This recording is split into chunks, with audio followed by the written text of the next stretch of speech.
Auto Parts. Go from daydreamer to industry leader with Amazon Business. From office supplies to IT essentials, Amazon Business provides tools that help you save costs and make insight-based decisions. Learn how to bring your visions to life at AmazonBusiness.com. Hey, Green Gobbler here. So you've got a clogged drain in your bathroom. Water in the sink's overstaying its welcome. You're spitting today's toothpaste on top of yesterday's toothpaste. You hope that it go away. Yeah, clogs don't just go away. I make them go away. I'm Green Gobbler, the only clog dissolver you need. I'm bleach-free, safe for your pipes, and I work. Guaranteed or your money back. Because I never met a clog that was gonna unclog itself. Green Gobbler. Let the gobbler get it. Sign up for KSL Text Alerts. Get breaking news and traffic updates by texting the word news to 57500. Want access to exclusive contests? Text contest to 57500. Jazz fans, text the word jazz for breaking jazz updates. And Cougar fans, text BYU to 57500 for the latest on the Cougars. Message and data rates may apply. KSL News Time is 8:59. Traffic and weather together brought to you by Mountain America's My Style checking account with built-in benefits. And we head back to you, Heather. Well, traffic is at a standstill right now. 201 freeway westbound between Redwood Road and the West Side Belt. It's due to a crash blocking 2 right lanes of the freeway. Only 1 left lane getting through there. So you may want to consider an alternate if you're trying to head toward the Magna area using the 201 freeway. Northbound I-15, we still have slowing through Lehigh over the point of the mountain due to a crash, still blocking the HOV lane. Steve. And still a quiet drive on I-15 up north through Weber and Davis counties this morning. Full speeds, no crashes between Ogden and downtown Salt Lake City. Same easy drive traveling 215's West Side Belt Route or the Legacy Parkway between Farmington and Salt Lake. This message sponsored by Slow the Flow. Get paid to switch to WaterWise Landscaping. Visit slowtheflow.org to learn more on how to earn cash incentives. Steve Carlson in the KSL Traffic Center. Today we'll get up to 47 degrees with clouds. Clouds tomorrow and 50. And then we enter this warming trend. 53 on Friday, all the way to 69 by Tuesday, and a beautiful weekend in store. Right now, it's 34 degrees downtown. David Dujanovic coming up next. KSL FM Midvale. KSL Salt Lake City. From the KSL Common Spirit Health Studios, this is KSL News Radio. Utah's news, traffic, and weather station. 9 o'clock at KSL News Radio. I'm Amanda Dixon. KSL's top story this hour. Forecasters say it's not uncommon to see mudslides like the one yesterday in Spanish Fork Canyon this time of year. And we could see more as spring runoff starts to ram up. As we head through the spring season, we'll continue to see snow melt and the potential for mudslides and rock slides.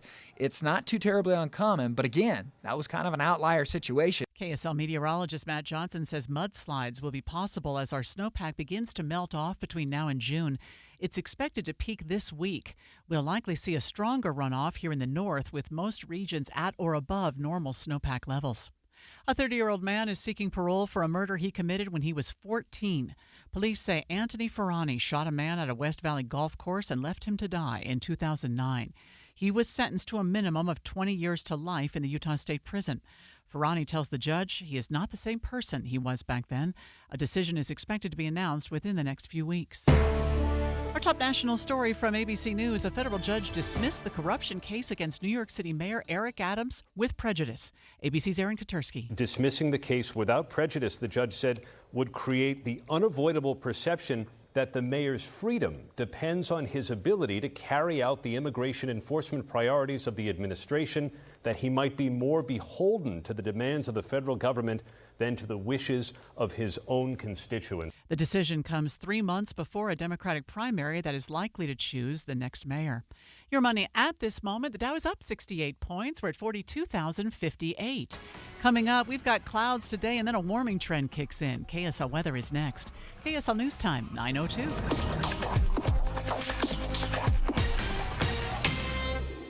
Mornings are for recharging. And they're for starting your day right. We volunteer to join you in the car. Get news and weather at 102.7 FM during the most important part of your day. Andy and Amanda, each morning between 5 and 9 on KSL News Radio.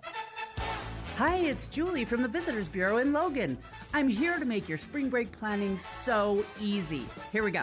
Reserve your hotel room right now. Don't miss the original Baby Animal Days at the American West Heritage Center, April 2nd through the 5th and 10th through the 12th. Watch your kids and grandkids cuddle all the baby animals like lambs, goats, piglets, bunnies, and chicks. So adorable!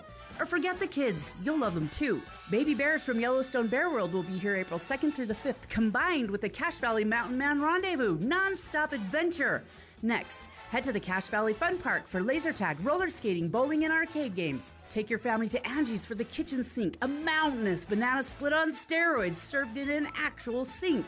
Pick up a life supply of goldfish crackers at the Pepperidge Farm Factory or see them hand-dipping chocolates at the Bluebird Candy Company. Head to Logan for spring break or anytime you need a break. ExploreLogan.com. ExploreLogan.com. When divorce places your world in jeopardy, Cordell & Cordell, one of the nation's largest family law firms, is committed to helping you. Cordell & Cordell is ready to fight for you in divorce and family law matters, providing the strength of legal experience and a history of success that we can share with you.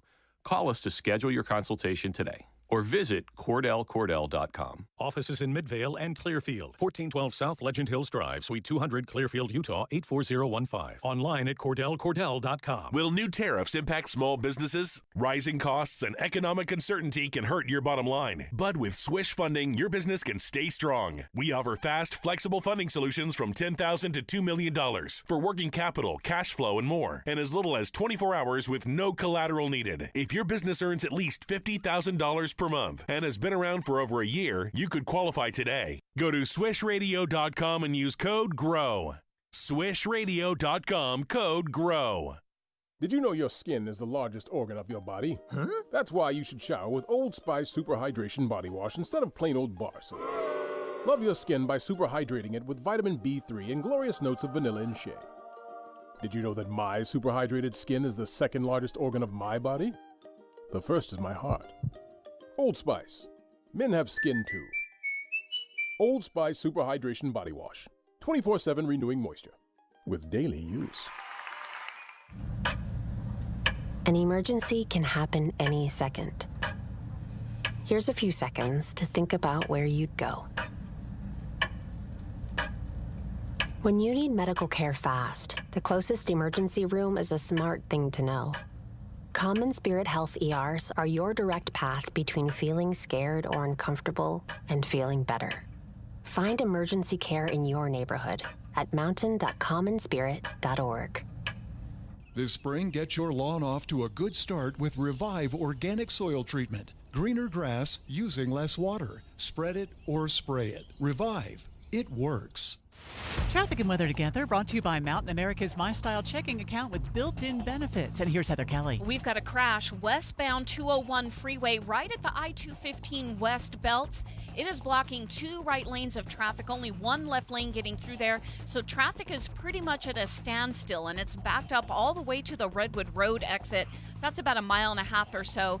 You may want to consider using an alternate route if you're trying to get from I-15 area over into West Valley or even into Magna, because right now it's going to take you quite a bit of time to get through there. You still have delays northbound I-15 through most of Lehigh over the point of the mountain into Bluffdale due to a crash, still blocking the HOV lane and left shoulder. Teens can get up to $200 with a Teen Learn and Earn account, plus continue earning rewards as they master the essentials of finance. More at cypresscu.com/teen. Heather Kelly in the KSL Traffic Center. Today's high is expected to be around 47 degrees. We have a slight chance of rain tomorrow with a high of 50. We warm all the way up into the 60s by the weekend. Right now it's 34 degrees downtown. I'm Amanda Dixon from the KSL Common Spirit Health Studios. Listen online at kslnewsradio.com. We're Utah's news, traffic, and weather station. Dave and Dujanovic, your morning companions for talk, analysis, and key perspectives on Utah's biggest stories on KSL News Radio. America's top political story. Special coverage with Dave and Dujanovic. The top political story will be the tariffs today. But again, we've been talking about the tariffs for the last 3 days. We still don't know exactly what they're going to look like. So the top local or top national story today are the elections and the result of some special elections that happened around the state or around the country in Florida and in Wisconsin. We're going to break down some of those special elections, see if Republicans were able to hold on to a couple very important seats in the House, and what happened with the Supreme Court, the state Supreme Court in Wisconsin. Filling in for Debbie Dujanovic today is Erin Ryder. You've heard her on Inside Sources a lot. She's a local attorney. Most recently, the Republican nominee for Salt Lake County Mayor. Erin, there's a lot to talk about today, and I know on Inside Sources. You're hosting Inside Sources as well? I am, so listeners are going to get a lot of me today. Yeah, this is a very good thing. This is a big win for us.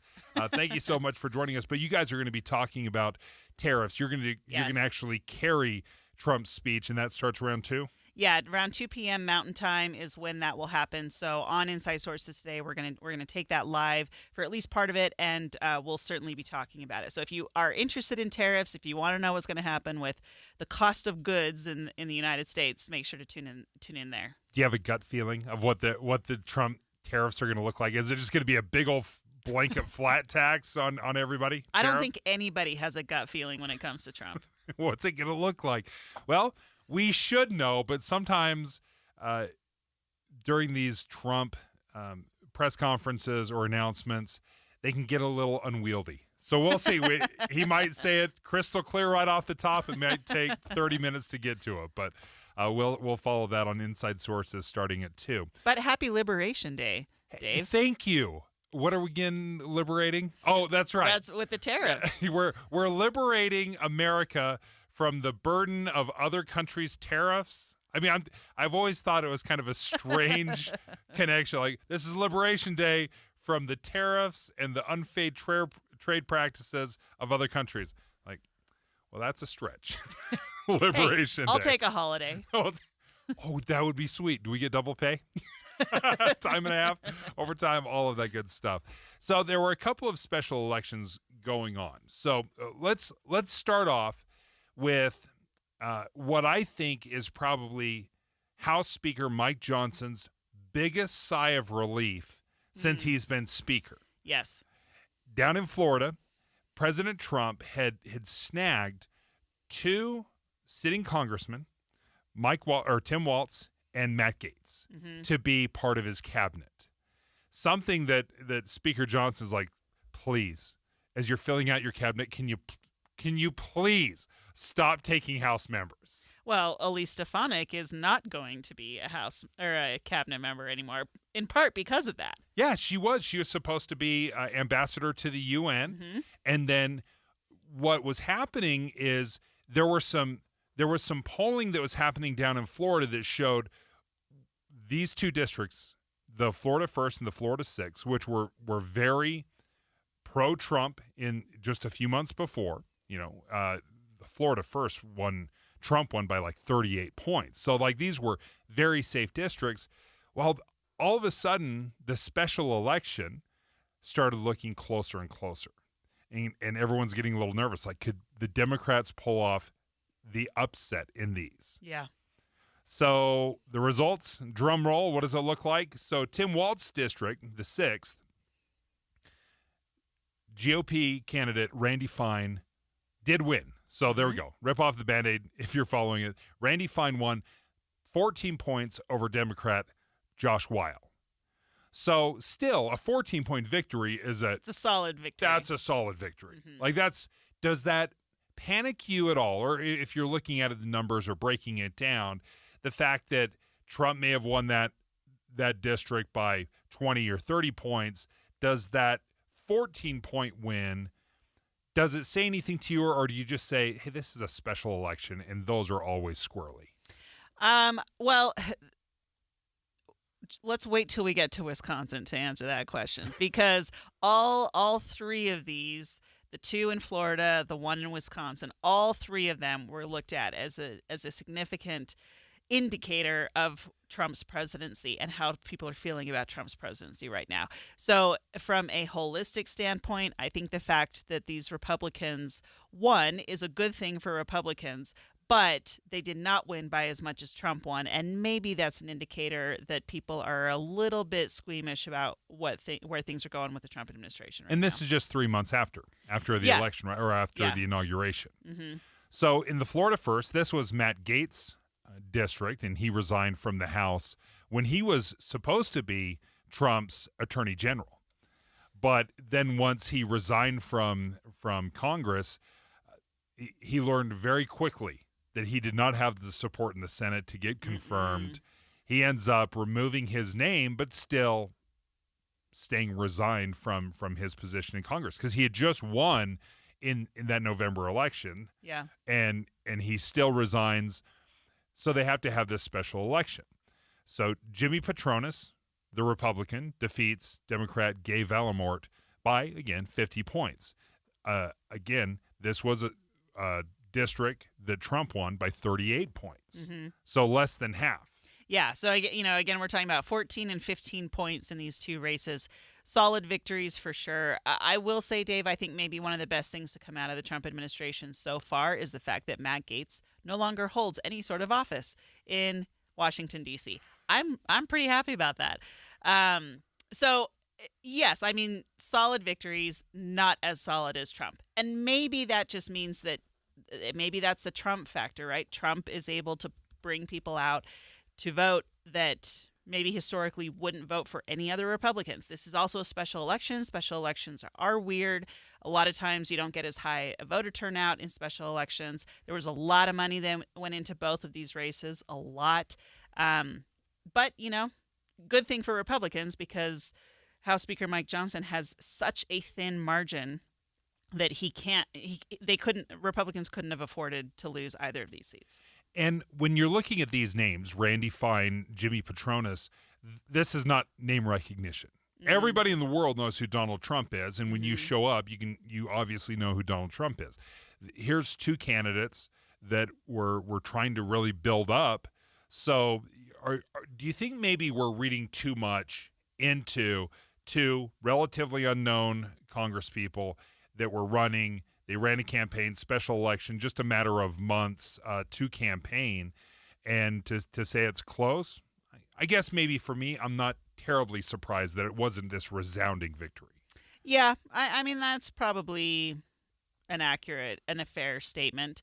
If you think about it, a lot of members of Congress win their first election in Congress. Here in Utah, actually, 3 of our 4 representatives, their very first elected office was their congressional office. Mike Kennedy is the only one who'd held elected office before his congressional seat. So, this is an indicator of the battle between Republicans and Democrats and how kind of where the country is, because Florida has interesting dynamics within the state. It has certainly shifted right.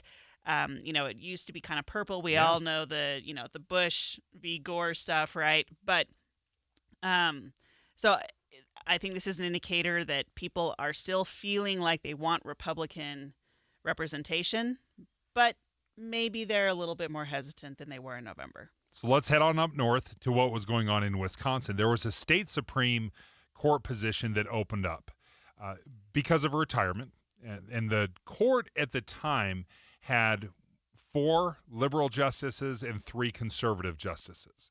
Now, this is supposed to be nonpartisan, but it is anything but, right? I mean, everybody runs as a conservative or runs as a liberal, which is, we can address here in a second, kind of the oddity that is Wisconsin electing judges and that you run for the Supreme Court. That is kind of odd because here in Utah, we appoint our justices. But Brad Schimmel loses. Brad Schimmel is the Republican. He loses to Susan Crawford, who was a judge. Now, there's many levels to this that I want to get into because it was a campaign, and they both raised money and were funded by Elon Musk and George Soros, right? Yeah, the money is one of the things we need to get into here. It was staggering to see a state Supreme Court have $100 million poured into this race. Elon Musk shows up and helps hold this rally with Brad Schimmel. He's handing out 2 $1 million checks. He was giving out $100 for people to sign a petition that basically said, we support the cause. And it was very interesting to see this kind of marketing come through from Elon Musk. He had done this in the general election as well, where he'd given out a $1 million check, trying to raise awareness for President Trump. But nevertheless, the $20 million that Elon Musk and the PAC poured into the Republican Brad Schimmel's campaign, it was ineffective. It wasn't enough. And this is why I said I think we need to, looking at the context of all three of these races together, because there was no question there was money poured into the two special elections in Florida. But the Wisconsin race was really where, and this Wisconsin race in particular was a front and center moment for Elon Musk and his political influence, because it was his PAC, it was his efforts dumping money into this. I mean, Trump certainly was out there also saying, hey, Wisconsin folks, you need to get out there and vote for Schimmel, blah, blah, blah. But it was Musk who was really driving this hard.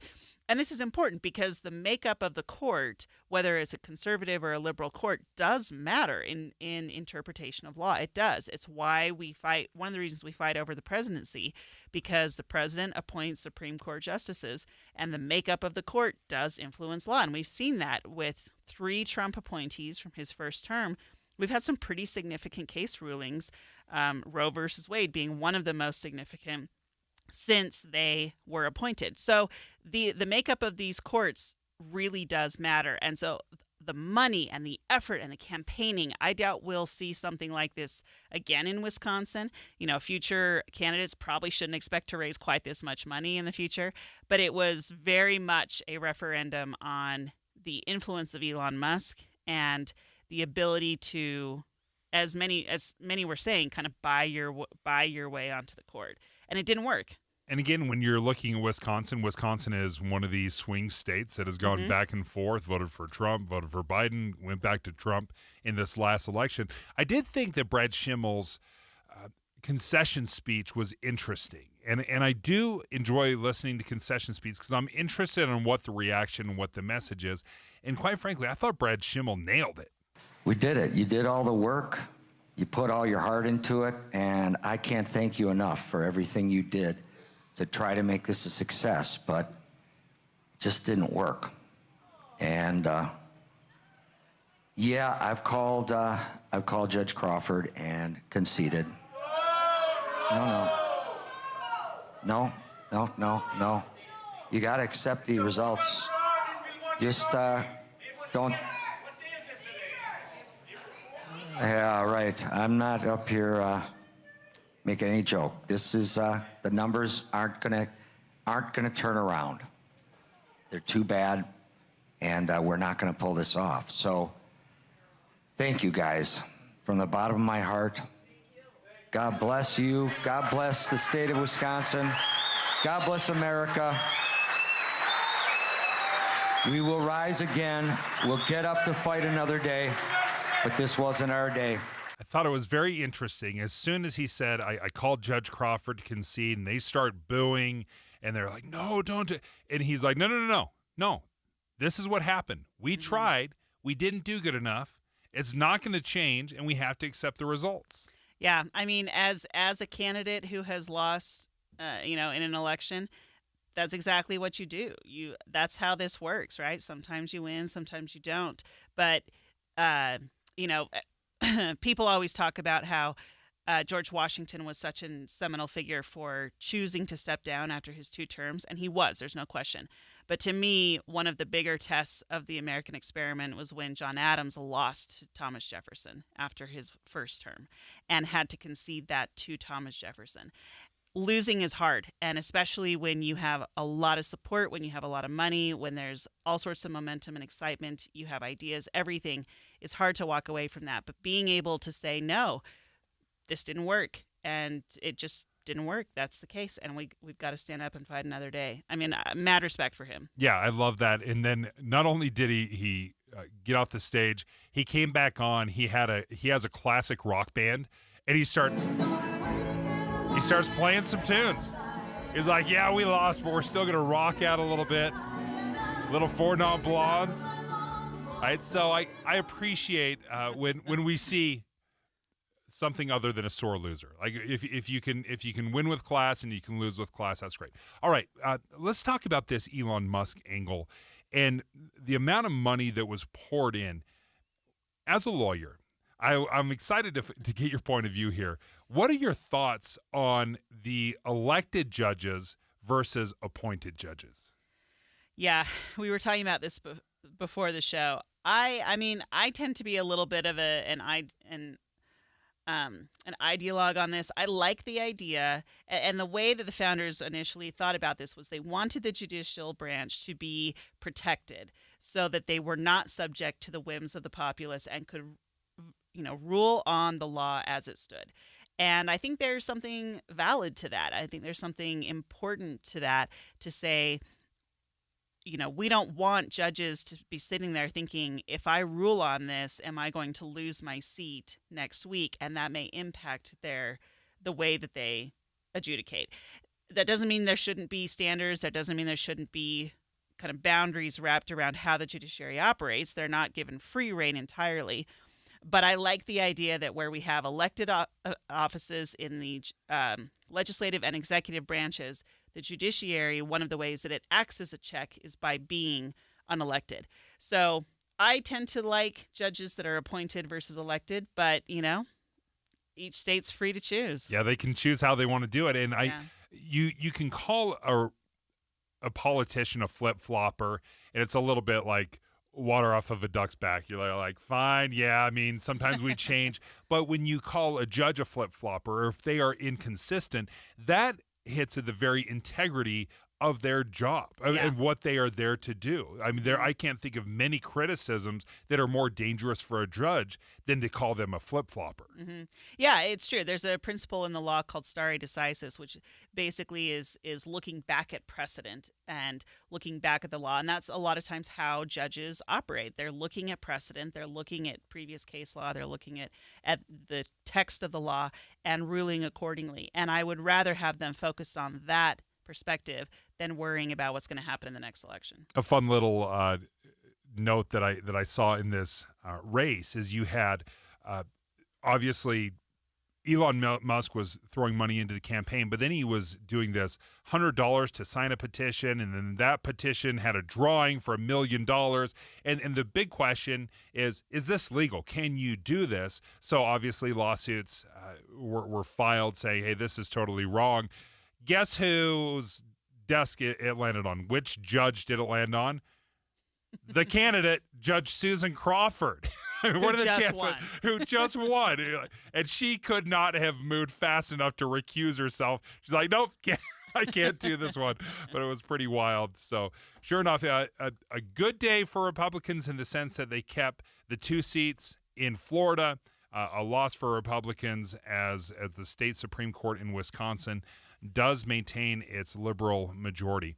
Up next, 25 hours and 5 minutes. No food, no bathroom breaks. Senator Cory Booker made history by delivering the longest Senate floor speech in modern history in protest of the Trump administration's policies. A long time ago, I think that had good and bad benefits. I definitely started cramping up from lack of water. So, what did this accomplish? Aaron and I discuss this next. Be advised, this is your opportunity to save up to 40 to 80% on a hot tub or swim spa. This weekend only, Friday through Sunday, Utah State Fair Park. Be advised, this is your opportunity to save up to 40 to 80% on a hot tub or swim spa. This weekend only, Friday through Sunday, Utah State Fair Park. 18-month interest-free financing. Our factories have demanded we sell 1,000 hot tubs and swim spas this weekend. Utah State Fair Park. Huge factory incentives, factory rebates, this weekend only. Utah State Fair Park. We can remove your old hot tub. Free delivery of your new hot tub. Hot tub starting at $2,999. Utah State Fair Park. Free delivery of your new hot tub. Just relax and enjoy. Utah State Fair Park. Friday, 2 p.m. to 8 p.m. Saturday, 10 a.m. to 8 p.m. Sunday, 10 a.m. to 6 p.m. Free admission. Free delivery. Utah State Fair Park. Call 833-SPA-SALE or visit hottubandswimspasale.com. You know when you're racing into the store and someone interrupts you with a petition and you just sign it so you can move on? Stop. Don't sign it. Unions are trying to overturn a law that protects our kids. By signing, you're supporting handing over your tax dollars to big unions so they can push their radical agenda into classrooms. Stop the unions. Stand for kids. Tell your friends and family, decline to sign the union petition. Utah Parents United paid for this ad, not authorized by any political issues committee. At Intermountain Health, we believe life is a circle. May yours surround you with insight, a healthy perspective, trust, and reassurance. The belief that our differences aren't that different, and compassion just when you need it most. Life is a circle. May yours help you live the healthiest life possible. Intermountain Health. Hey, are you nervous about this stock market volatility and what will happen with tariffs, taxes, and Social Security? You're invited to a free educational event with Jeff Bush. Jeff's been featured in Investment News and CNBC.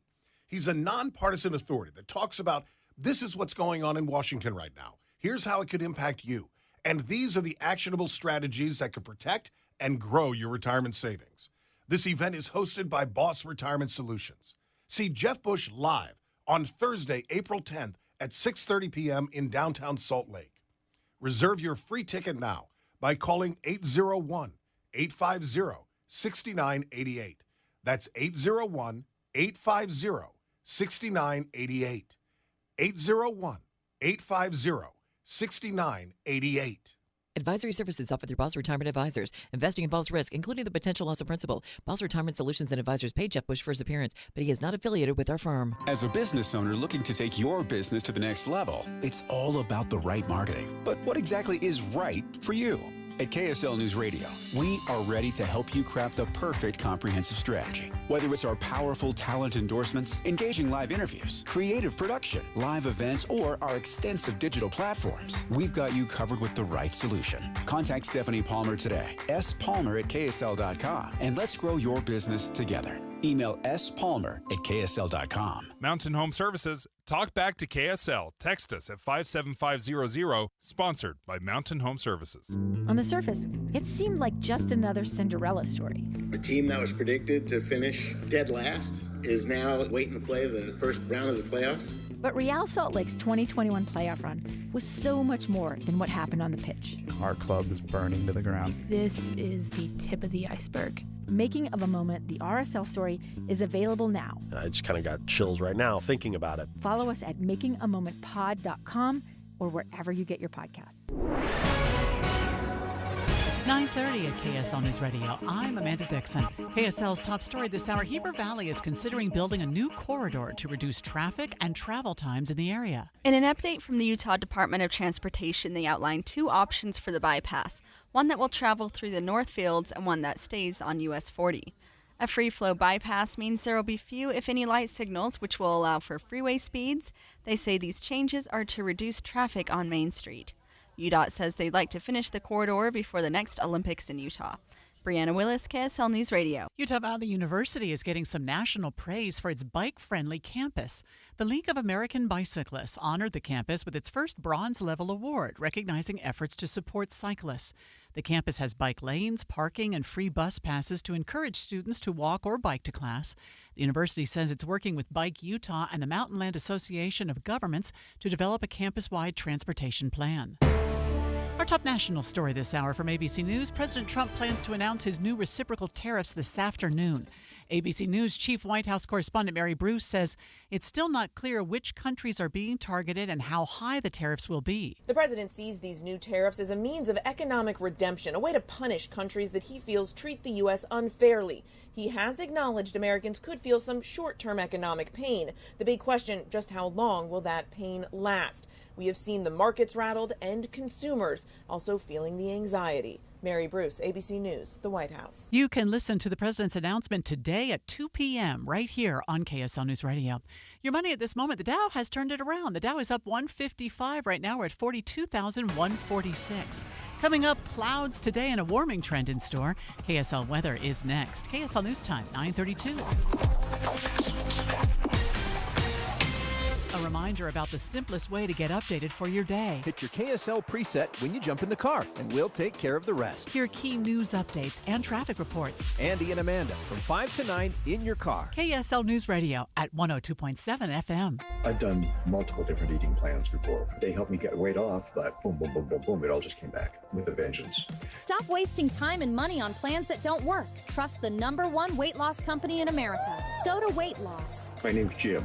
In 5 months, I dropped over 65 pounds. Hi, I'm Jared. I'm at 21 weeks. I've lost 110 pounds. I tried to do it on my own, and I think it's discouraging when you try over and over again and you just get nowhere. You have the experts here. If you're on the fence, I mean, if it hasn't worked out on your own, these are the people to do it. When you start losing the weight, even that first 5 pounds, this enormous amount of confidence starts to build into you. You start to realize, like, oh, this is possible for me. No shots, no medications, just real results that last for a lifetime. How about this? When you join Soda Weight Loss with a partner, you only pay for one. Get started now. Go to sodaweightloss.com. That's SOTA weightloss.com. Soda is, say it with me, state of the art. Traffic and weather together brought to you by Mountain America's My Style checking account with built-in benefits. And here's Heather Kelly. We've got a pretty good drive going on right now all across the Wasatch Front. We want to thank a lot of our listeners for texting into the Mountain Home Services text line at 57500, including the accident on the 201 freeway westbound right before the I-215 west belts. That still has a right lane blocked, but all the traffic is cleared out through that area, so no more delays.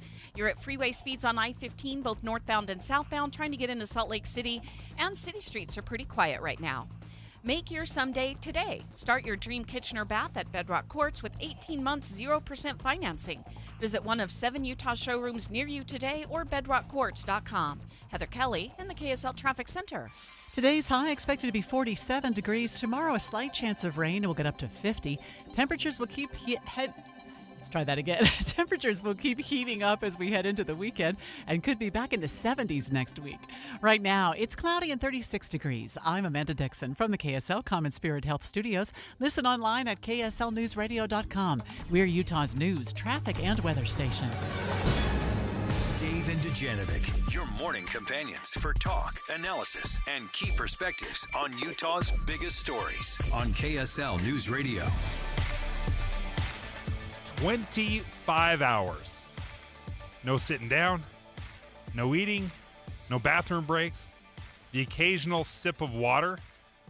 That's what New Jersey Senator Cory Booker did, just finished, a record-breaking speech on the Senate floor protesting the Trump administration's agenda. New Jersey Senator Cory Booker finished a record-breaking speech protesting the Trump administration's agenda. Booker began his speech at 7 p.m. Monday, ending just after 8 o'clock last night. More than 25 hours, no sitting down, no eating, surpassing the length of Senator Strom Thurmond's historic speech in 1957 opposing civil rights. Aaron Ryder is here with me, filling in for Debbie Dujanovic. In 25 hours, that is, anyone that has spent any amount of time standing up to give a speech, whether it's a 10-minute or 20-minute talk in church, think of 25 hours. Without food. I mean, I'm thinking about my 2 convention speeches that were 3 minutes each. In each case, I felt like I wanted to pass out afterwards. 3 minutes, okay? 3 minutes. And he's going 25 hours, no food, no sitting. He's standing the whole time. Didn't even loosen his tie, not once. Wearing a suit. And he's giving a speech. That requires energy. That requires commitment and passion because every second of that's recorded forever. It was wild to see him standing up there, and he did. He looked like the picture of, perfection. He's standing up there, like you said, tie tight, just talking his way through, small sips of water. He wasn't just rambling either. I mean, he was talking about points and things that interested him and things that he was against with as far as the Trump administration and their policies and where they were headed. But afterwards, ABC asked Senator Booker, all right, how are you feeling now? I talked to a lot of people. I copied some of the things we did for 15 hours, so I fasted for days into it. I stopped drinking water a long time ago. I think that had good and bad benefits. I definitely started cramping up from lack of water, so if some of you really drink nothing, at the end I was just trying to do something to stop my muscles from cramping.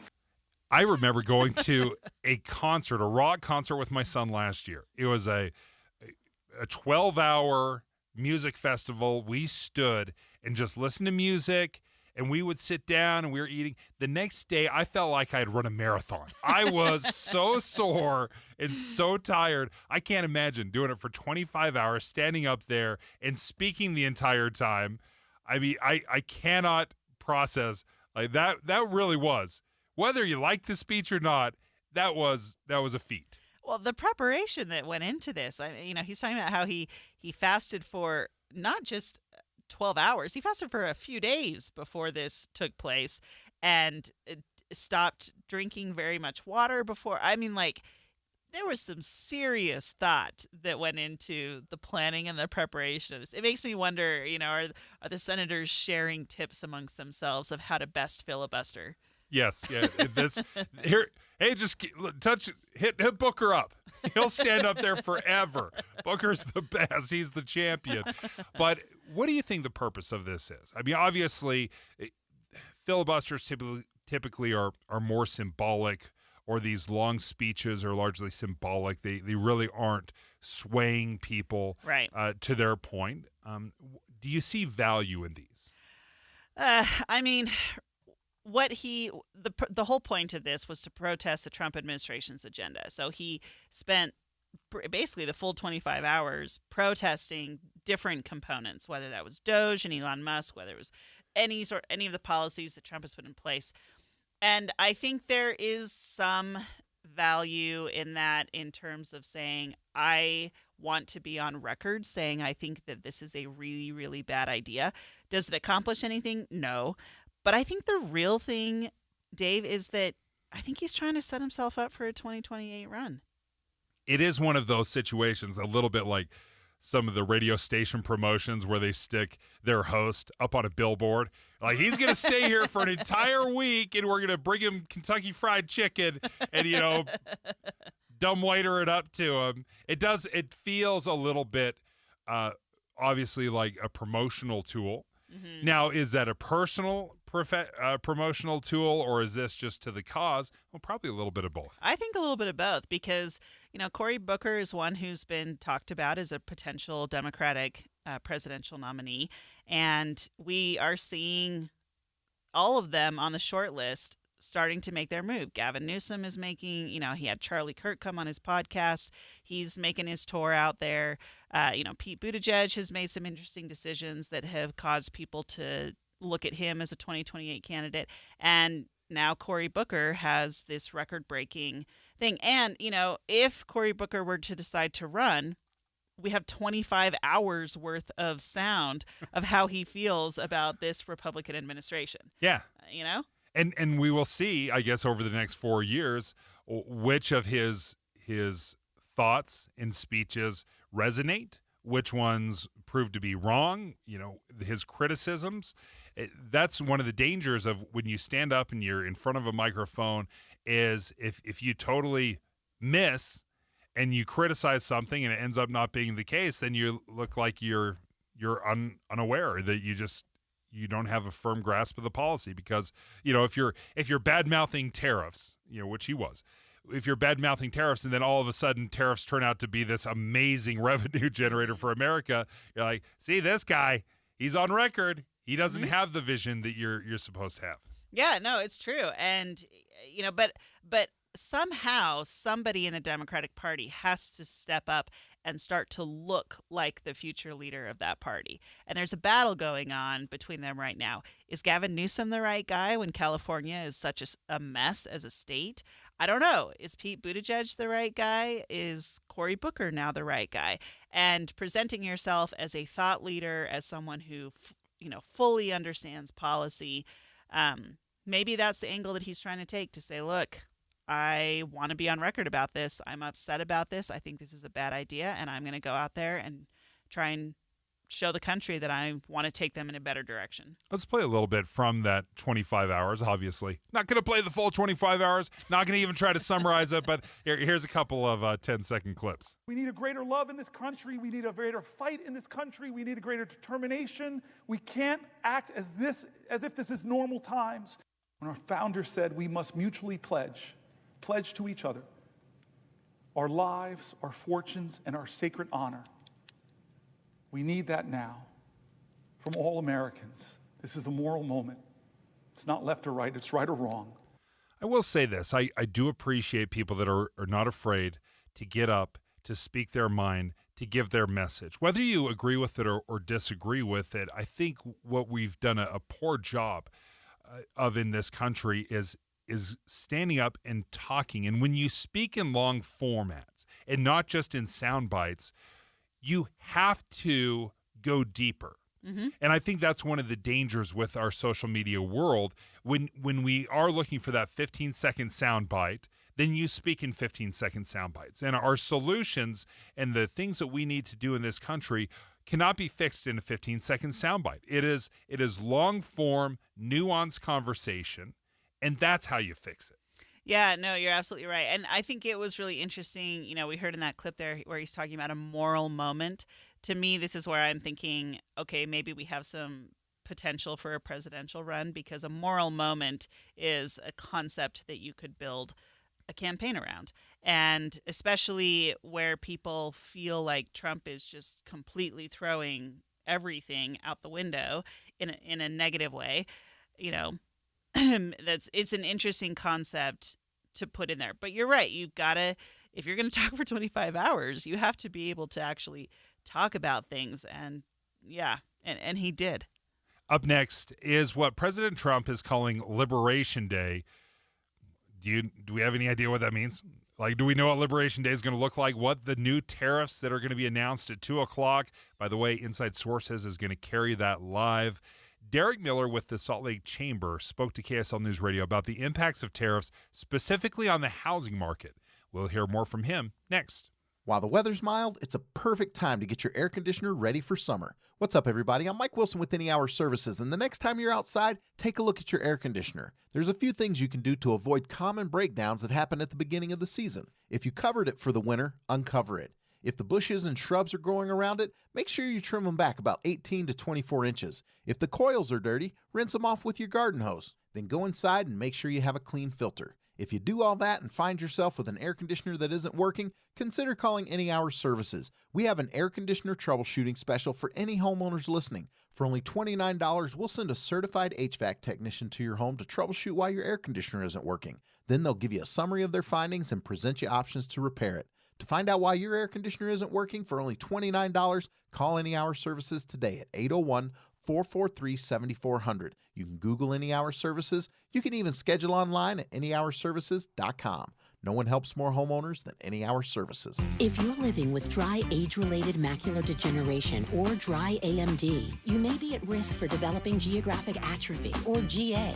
GA can be unpredictable and progress rapidly, leading to irreversible vision loss. Now there's something you can do to slow it down, get it going slower. Izervay is proven to slow GA progression. Izervay gets GA going slower. Izervay or avacincaptad pagel is a prescription eye injection used to treat GA. Don't take it if you have an infection or active swelling in or around your eye. Izervay can cause eye infection, retinal detachment, or increased risk of wet AMD. Izervay may temporarily increase eye pressure. Your vision may be impaired after an eye injection or exam. Don't delay. Ask your doctor about Izervay today. Izervay gets GA going slower.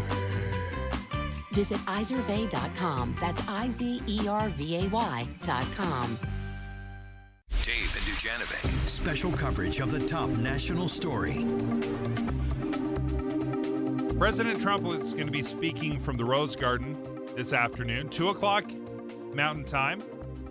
The president has said for weeks these tariffs are aimed at balancing trade deficits, and he has described them as reciprocal tariffs, saying that other countries are imposing tariffs on all of our goods when we export to them. So these are just reciprocal tariffs. So this is to balance trade deficits that the U.S. has had. This has been the message he has sent out. But we still don't know exactly what these tariffs are going to look like. And Aaron Ryder is filling in for Debbie Dujanovic today. And Aaron, this is something you're hosting Inside Sources later on today. Yeah. I'm not saying your 5 hours of airtime today is what Cory Booker's was, but you're definitely the leader in the clubhouse here at KSL News Radio. You are at least for today, right? Yeah, for today you are grinding it out 5 hours. But you guys are going to be talking a lot about these tariffs. Yes. Any gut reaction? Any inside sources of what these tariffs are going to look like? No, I mean, who knows, right? I think I've seen a lot of different things that have come across about where this could go. We'll only know for sure once Trump actually makes his announcement. But I think it's clear that he wants to go after pretty much every country out there. He wants to feel like the United States is getting its fair share. And so he's going to use tariffs both as a means of economic incentive. I question that a little bit, but also as a way of punishing countries that he thinks have not pulled their weight. And we're going to see how that goes. My big question with this is, any economist will tell you that tariffs are a bad idea. And Trump has been pretty open about the fact that there's going to be some short-term pain. But how long is that short-term pain? And how long before the American people say, yeah, no, we can't do this? And does it cost Trump the House in 2026? Maybe, right? I don't know. It's a great question. And it's interesting because Republicans for so long have had this struggle, and Democrats have it on their side of what are we going to do with the budget? And Republicans look at it and say, well, we've got to cut taxes to improve the economy. An improved economy is going to generate more taxes. Mm-hmm. And Democrats say, well, we've just got to raise taxes. Now, their message recently has been, we're going to raise it on the rich, and the rich are going to pay their fair share is the talking point.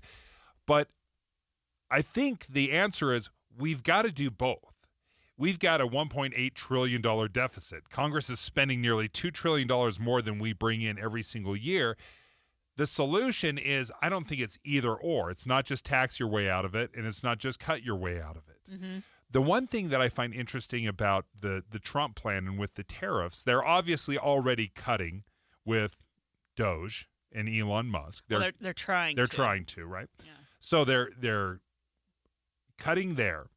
And then there's not a lot of places where Republicans support raising taxes. Mm-hmm. They're not going to support raising corporate tax, and they're not going to support raising income taxes. So what's left? Well, the only other generator is tariffs. And I think that's where President Trump looks at it and says, well, the only other way that we can raise taxes and not have the American people see it directly affect them is through tariffs. Now, they may feel it indirectly when they start purchasing goods, but it's not coming out of their paycheck.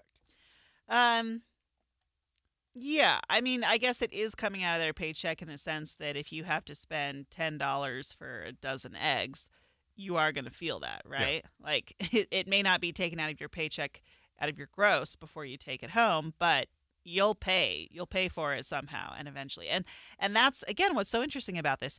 Is this going to work?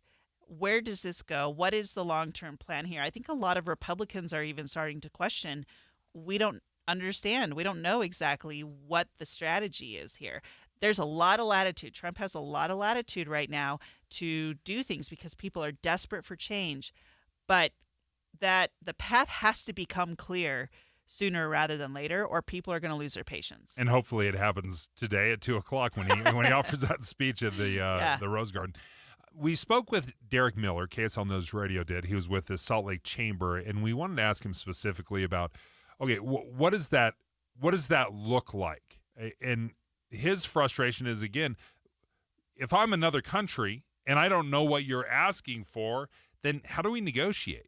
I had the opportunity to meet with the Canadian Consul General who represents Canada to the western states, including Utah, and he was in town last week. And so I sat down and met with him, and I asked him that question. I said, do you believe in Canada Do the Canadian elected officials believe that this is a negotiating tactic?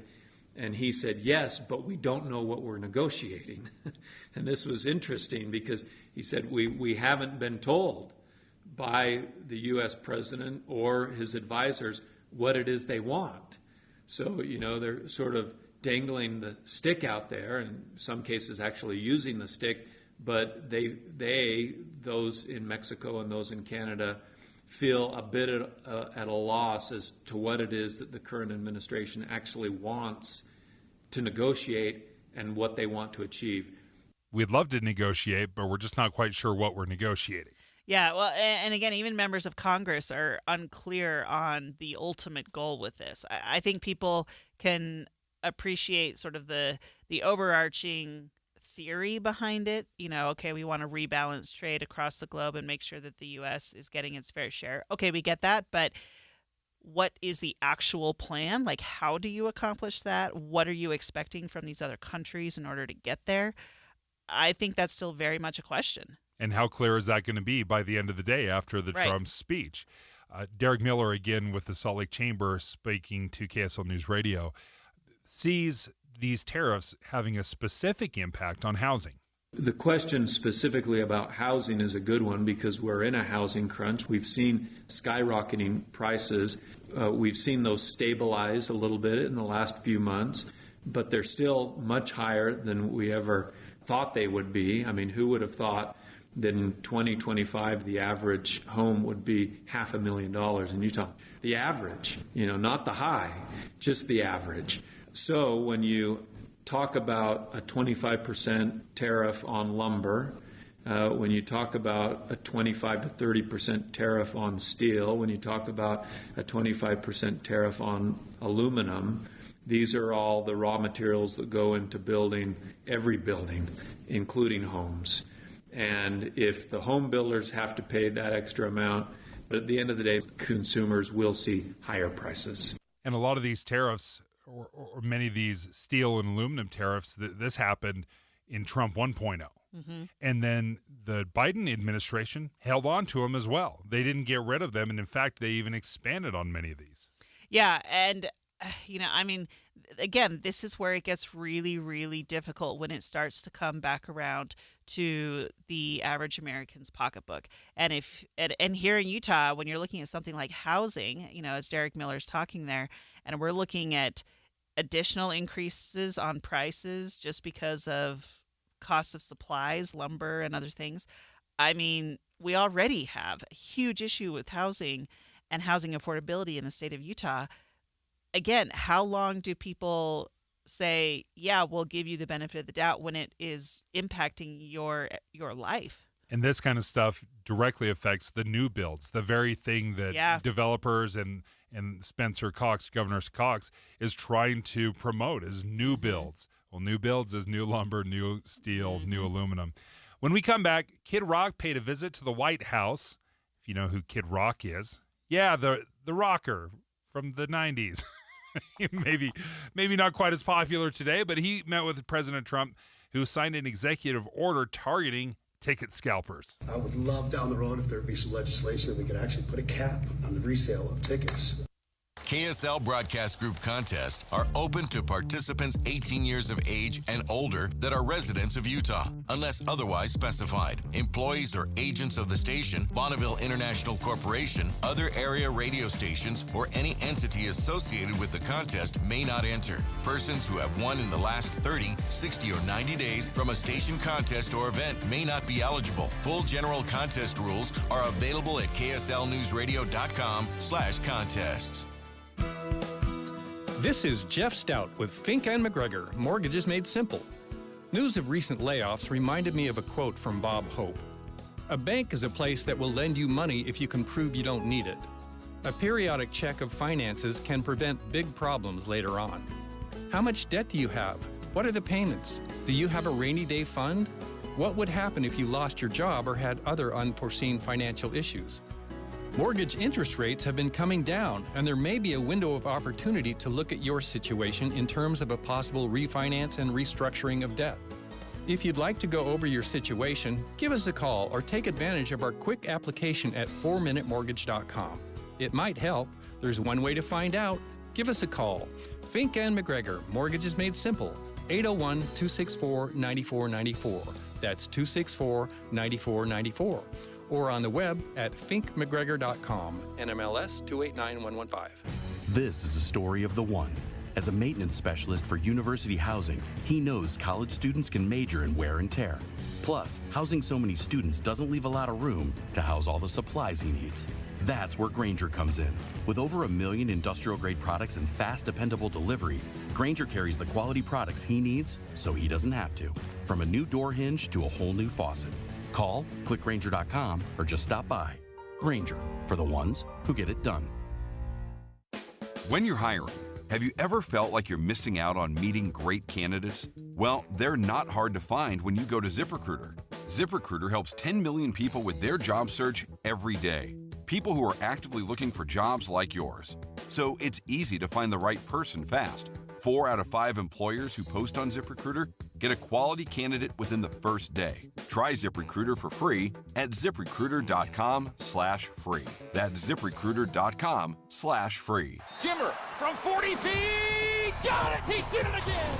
Hi, I'm Jimmer Fredette. We all have our heroes. I know I have mine. Looking to them as role models has helped me achieve my dreams. If you want to make a difference, give hope to thousands of Americans on the organ transplant waiting list. 3/4 of those on the list need a kidney, and 1 person dies every 2 hours as the need for organs far exceeds the supply. I made the choice to be an organ donor. You can make a difference. Donate a kidney or donate a car. Both save lives. Join me, Jimmer Fredette, in my effort to make an impact. Donate to the Kidney Foundation today. Donate online at www.towcars.org. That's TOWKARS.org. Make your car a kidney car, a car that saves lives. Call the Kidney Foundation at 1-800-TOW-CARS today. Join me and make a difference. Call 1-800-TOW-CARS with a K, like kidney. Still haven't filed your taxes? You're not alone. Certified public accountant and Intuit TurboTax expert Lisa Green-Lewis shares why you should file now. You may be delaying your filing due to confusion around IRS layoffs and uncertainty around new tax proposals. These will not impact your 2024 taxes you're filing now. The IRS will maintain essential operations throughout tax season, so don't wait to get your refund. Need help? With TurboTax, you can easily and accurately file on your own. Or if you'd rather leave it to the pros, TurboTax Live full-service experts are available to handle everything from start to finish. TurboTax provides a fast and stress-free experience and will help you file your taxes with 100% accuracy guaranteed. Whether you want to file yourself or have a tax expert prepare and file your taxes for you. Thousands of TurboTax Live experts are available now to do your taxes virtually or in person. File today at TurboTax.com. Fast, easy, and stress-free. KSL FM Midvale. KSL Salt Lake City. From the KSL Common Spirit Health Studios, this is KSL News Radio. Utah's news, traffic, and weather station. 10 o'clock at KSL News Radio. I'm Amanda Dixon. KSL's top story this hour, a new report from the Church of Jesus Christ of Latter-day Saints highlights a renewed effort at being good stewards of the earth and its resources. This is a topic, caring for the earth, that we have worked on for a long time. And so that's not new, but there's a new emphasis. Presiding Bishop Gerald Causey says the church is present in most countries around the world, and each of those countries have their own challenges and needs. This weekend, the church will hold its 195th Annual General Conference. You can hear all 5 sessions this Saturday and Sunday right here on KSL News Radio, with special programming in between those sessions. It all starts Saturday at 9:30 a.m. A Vernal man is facing theft charges after allegedly stealing 33 truckloads of dirt from someone else's property and then selling it.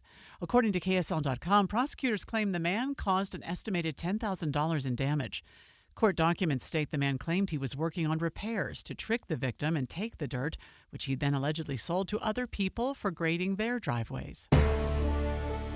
Our top national story this hour from ABC News. President Donald Trump will reportedly be making his Liberation Day speech around 2 p.m. local time. He is expected to announce global tariffs. We'll be taking his speech live during Inside Sources. Listen in to hear the latest. Your money at this moment, the Dow is up right now, up 60 points. We're at 42,050. Coming up, clouds today and a warming trend ahead for us. KSL weather is next. KSL News Time is 10:02.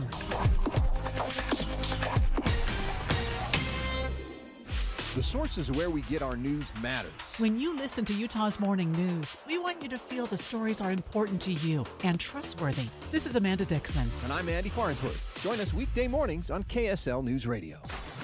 Be advised, this is your opportunity to save up to 40 to 80% on a hot tub or swim spa. This weekend only, Friday through Sunday, Utah State Fair Park. Be advised, this is your opportunity to save up to 40 to 80% on a hot tub or swim spa. This weekend only, Friday through Sunday, Utah State Fair Park. 18-month interest-free financing. Our factories have demanded we sell 1,000 hot tubs and swim spas this weekend. Utah State Fair Park. Huge factory incentives, factory rebates, this weekend only. Utah State Fair Park. We can remove your old hot tub. Free delivery of your new hot tub. Hot tub starting at $2,999. Utah State Fair Park. Free delivery of your new hot tub. Just relax and enjoy. Utah State Fair Park. Friday, 2 p.m. to 8 p.m. Saturday, 10 a.m. to 8 p.m. Sunday, 10 a.m. to 6 p.m. Free admission. Free delivery. Utah State Fair Park. Call 833-SPA-SALE or visit hottubandSwimSpaSale.com. If you're living with dry age-related macular degeneration or dry AMD, you may be at risk for developing geographic atrophy or GA. GA can be unpredictable and progress rapidly, leading to irreversible vision loss. Now there's something you can do to slow it down, get it going slower. Izervay is proven to slow GA progression. Izervay gets GA going slower. Izervay or avacincaptad pagel is a prescription eye injection used to treat GA. Don't take it if you have an infection or active swelling in or around your eye. Izervay can cause eye infection, retinal detachment, or increased risk of wet AMD. Izervay may temporarily increase eye pressure. Your vision may be impaired after an eye injection or exam. Don't delay. Ask your doctor about Izervay today. Izervay gets GA going slower. Visit Izervay.com. That's IZERVAY.com. Do you recognize this piece? It's Mozart's Requiem. How about this? That's Mars from the Planets by Holst. Hear more iconic works from the greats of classical music when you join your Utah Symphony for a Masterworks performance at Abravanel Hall. Tickets start at $21. Get yours today at utahsymphony.org/masterworks. It's springtime in the Rockies, and it's time to apply Revive Organic Soil Treatment. A Revive treatment with fertilization, aeration, and good watering is the key to building stronger roots for a healthy, lush green lawn. Revive fertilizes and moves water and nutrients deeper into the soil. Take advantage of spring storms with an application of Revive now. Protect yourself from drought later this summer and skyrocketing water costs. With Revive, if you water 2 times a week, it's like watering 4. Apply Revive Organic Soil Treatment today. It works. Teens can get up to $200 with a Teen Learn and Earn account. Plus, continue earning rewards as they master the essentials of finance. More at cypresscu.com/teen. Traffic and weather together, brought to you by Mountain America's My Style checking account with built-in benefits. Here's Heather Kelly. We don't have any slowdowns on the roadways so far across the Wasatch Front, but we do have a crash. It's southbound I-15 as you approach the exits that'll take you to either 1300 or 2100 south in downtown Salt Lake. The right lane and shoulder are blocked, and the vehicles are stretched out over about 50 to 70 yards of the freeway. So everybody has to move to the left, but again, there's just not enough traffic today to cause any type of slowdowns. City streets have been pretty quiet all morning as well. Common Spirit hospitals, clinics, and caregivers, all connected to advanced healthcare in Colorado, Kansas, and Utah. Healthcare with Human Kindness is here. Hello, Human Kindness. Heather Kelly in the KSL Traffic Center. We have a slight chance of rain this afternoon, should wrap up tonight. Expect partly sunny skies and highs in the mid-40s, 50 tomorrow, up to near 70 by Tuesday. Right now it's 36 degrees. I'm Amanda Dixon from the KSL Common Spirit Health Studios. Listen online at kslnewsradio.com. We're Utah's news, traffic, and weather station. Dave and Dujanovic, your morning companions for talk, analysis, and key perspectives on Utah's biggest stories on KSL News Radio. You'll remember that Trump 1.0 brought in Kanye West into the White House. This time, not a rapper, it's a rocker, Kid Rock.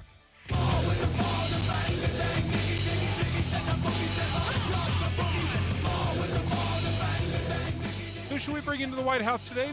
President Trump? The Bawadaba guy? Should we get the Bawadaba guy in here? Like, is that what he's saying? Bawadaba, is that what he's saying? That's actually the name of the song? Which I did not know until just barely. I thought he was just mumbling words. Well, here's my question for you, Dave. So Kanye West comes in during Trump's first administration and then decides to run for office. Are we going to see Kid Rock 2028? Breaking news. You just figured it out. You figured out what is going on right now. It is now going to be President Rock. President Rock. Right? I think his actual name's Bob. Bob something. But it's Kid Rock to me. I grew up in the 90s. But Kid Rock pays a visit to the White House. President Trump signs an executive order targeting ticket scalpers. Now, this is something, it may seem small potatoes with all the stuff that's going on right now.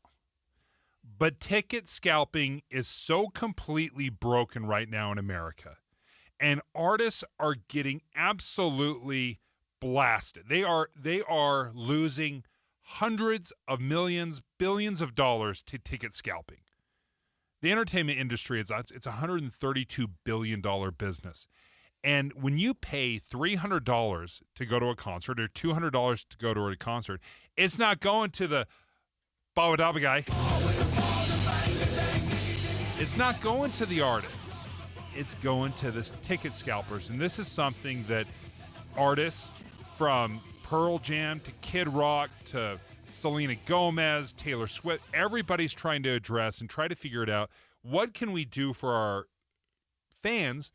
Because I realize not every fan can shell out several $100s for a ticket. Mm-hmm. Yeah, it's a huge. I mean, the Taylor Swift debacle with, was it Ticketmaster with her? Yeah. I mean, that alone was, and this is actually a really interesting issue because when the Taylor Swift thing hit, President Biden issued his own orders on this. And so this is one of those rare moments of crossover where President Trump is actually continuing something that President Biden initiated. Let's listen to President Trump and Kid Rock as well about the problems with ticket scalpers right now in America. A friend of mine, Kid Rock, sometimes referred to as Bob.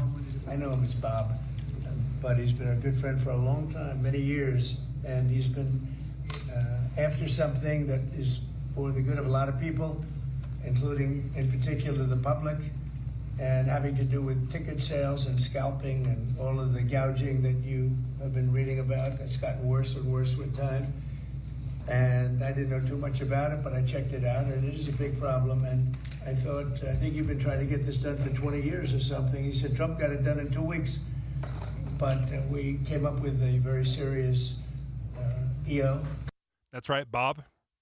Robert James Ritchie is who Kid Rock is by birth, but yeah, we know him as Kid Rock. He is speaking to the issue of ticket sales, fees, and bots.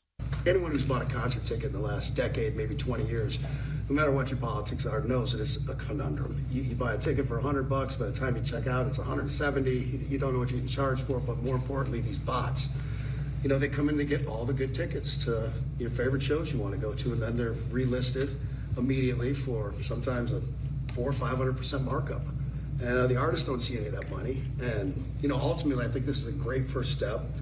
I would love down the road if there would be some legislation that we could actually put a cap on the resale of tickets. And I'm a capitalist and a deregulation guy, but they've tried this in some places in Europe, and it seems to be the only thing that's us as artists be able to get the tickets into the hands of the fans at the prices we set.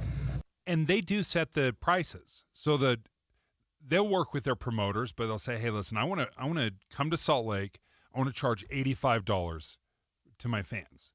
And then what the ticket scalpers do and the way they have this set up, there's such enormous organizations. They have computers and bots that will immediately go in, and as you heard Kid Rock describe, they go in and they purchase up all the good tickets. And then it immediately gets relisted on these websites, SeatGeek, Ticketmaster, there's 50 other, concert venues and apps that you can use. So they immediately list them, and as he said, sometimes it's 300, 400, 500% increase. We saw this with Taylor Swift. Mm-hmm. Yeah, no, it's a huge issue, and this kind of gets into the issue. Well, do you know people who paid thousands of dollars to go to Taylor Swift? I mean, I did not go to the Eras tour, but I'm just thinking about this. I know people who paid thousands of dollars for tickets to whatever go to it takes, shows. whatever it costs. Yeah. And that doesn't include the cost of travel if you have to travel somewhere, because she did not come to Salt Lake. And so if you live in Utah and you have to go somewhere else, right? I mean, anyway, it's wild. But this gets into the issue of, how do we feel about this? How do you feel about this, Dave? Do you like the fact that the Trump administration is going after this? Okay, so you're asking such a great question, because fundamentally, if I buy something for a price that everyone agrees on, and I want to resell that, and I can get a 200-300% profit, if it were a car, we wouldn't stop that. We wouldn't blink an eye. If I could buy a car from you, and then all of a sudden say, "Hey, thanks a lot. I bought that car for $10,000. I could, sell it for $30,000." No one's going to step in and say, "Dave, that's completely wrong. Mm-hmm. How could you do that?" We wouldn't step in here.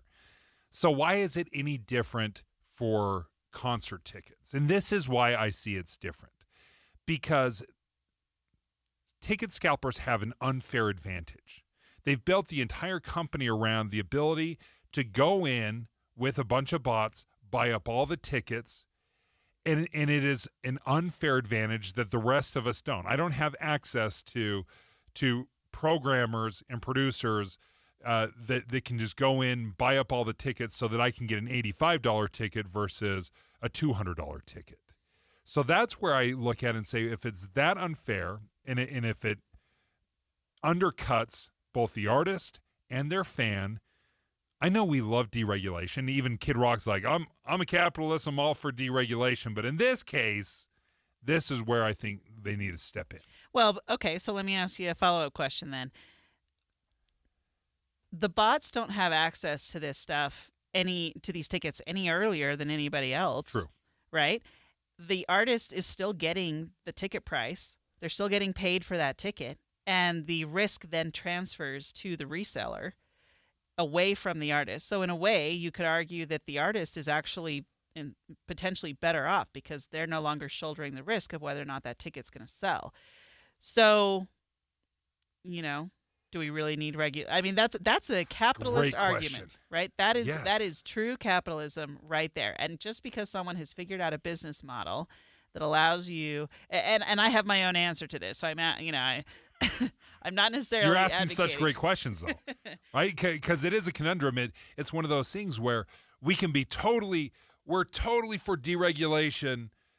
I mean, until it benefits me, then we're totally for regulation, right? And that's the inconsistency that we need to figure out. Mm-hmm. We got to make sure that just because it benefits me in this one area, that it's not inconsistent or a core belief that we're crossing. Yeah, and I think there's an argument to be made here. So now I'm gonna argue against myself. I think there's an argument to be made that one purpose of government is to protect citizens from bad actors, and price gouging is something that we have decided is a bad action in the United States, and there are lots of laws that kind of protect against that in a number of industries. This is one industry that hasn't really had anybody do much of anything to it. There's not a lot of regulation here, but because these bots are charging such exorbitantly high prices, you could make the case that it's price gouging, which is then damaging to individual citizens. And so in that case, maybe it's not inappropriate for the government to come in and say, look, we like the free market, we're totally fine with the free market, but this is action that's actually hurting people. Some of what this executive order would do is it's supposed to, and this is, you had even referenced it earlier about Biden and the junk fees and making sure that if you go on, you buy a ticket to a game or a concert, that you know upfront how much it's really going to cost. If it's going to be a $100 ticket but $70 in fees, I need to know that before I click 17 different ways and give you my credit card information, and then it pops up at the end. They're like, oh, well, there's going to be $40 service fee here and a $20 convenience fee and then a $10 parking fee. You have to disclose that. And I loved that was one of the things that the Biden camp had addressed, because it does. I think it matters. I just want to see how much that's going to cost. I'll make a decision of whether or not it's worth it for me. So this is a continuation of that. My hope is that we can take it another step further and just have this full transparency. What is the actual cost of the ticket? What is it going to cost me now? What is it? And does any of this benefit the artist? Because my problem is none of this benefits the artist. Because if they sell it and resell it 5 different times, SeatGeek is making money on every transaction. Ticketmaster is making money on every transaction. But the artist doesn't. And it just feels wrong that the artist is the one that's doing all the work and the promoters are doing all the work, but everyone else is capitalizing on it. So, all right, another question. Do you think that the artists have any responsibility? Does Taylor Swift have a responsibility for trying to ensure that her fans have real access to those tickets, not access through a bot? And maybe, maybe part of that responsibility is the lobbying piece of this, like Kid Rock is doing. But do those artists bear some responsibility? That's a great point, because they do have ways where they can restrict these bad actors, if we're going to describe them that way. Billie Eilish took a stand. She chose to not allow her tickets to be resold. You could resell it through Ticketmaster, but it had to be at face value. So there's a little box that the artist can check and say, yeah, you can buy it, buy as many as you want, or whatever the limit is, 8. But if you're going to resell it, it just has to be at face value. Or maybe it's face value plus fees, whatever it might be. I love that idea that the artists come in and say, no. If you're coming to my concert, it's not going to be because you were gouged by some ticket scalper. It's because you just want to be a fan. You want to come. And sometimes things happen. You get sick. You can't go to the concert. You got to sell your ticket. Yeah. That's totally fine. But you're not going to make huge money off of it. Yeah, because, the argument that the artists don't get as much money frankly just doesn't hold water for me, because they're setting the prices. They're working with their promoters to determine what prices to charge for the tickets in the first place. If they needed more money for the tickets, just raise the face value of the ticket before you post it. So if they're losing out on money from resellers, well, that doesn't really seem to be like, sorry, that's not your problem. I don't know why you care about that. But if they want their fans to be able to access their shows and to not be gouged out, if Taylor Swift truly cares about her fans as much as she claims to, or whatever it is, I'm not saying she doesn't, right? But go the Billie Eilish route. Yes. Okay, so the highest grossing touring band from a couple years ago, it was not the hot new artist. It wasn't Kanye. It was Depeche Mode.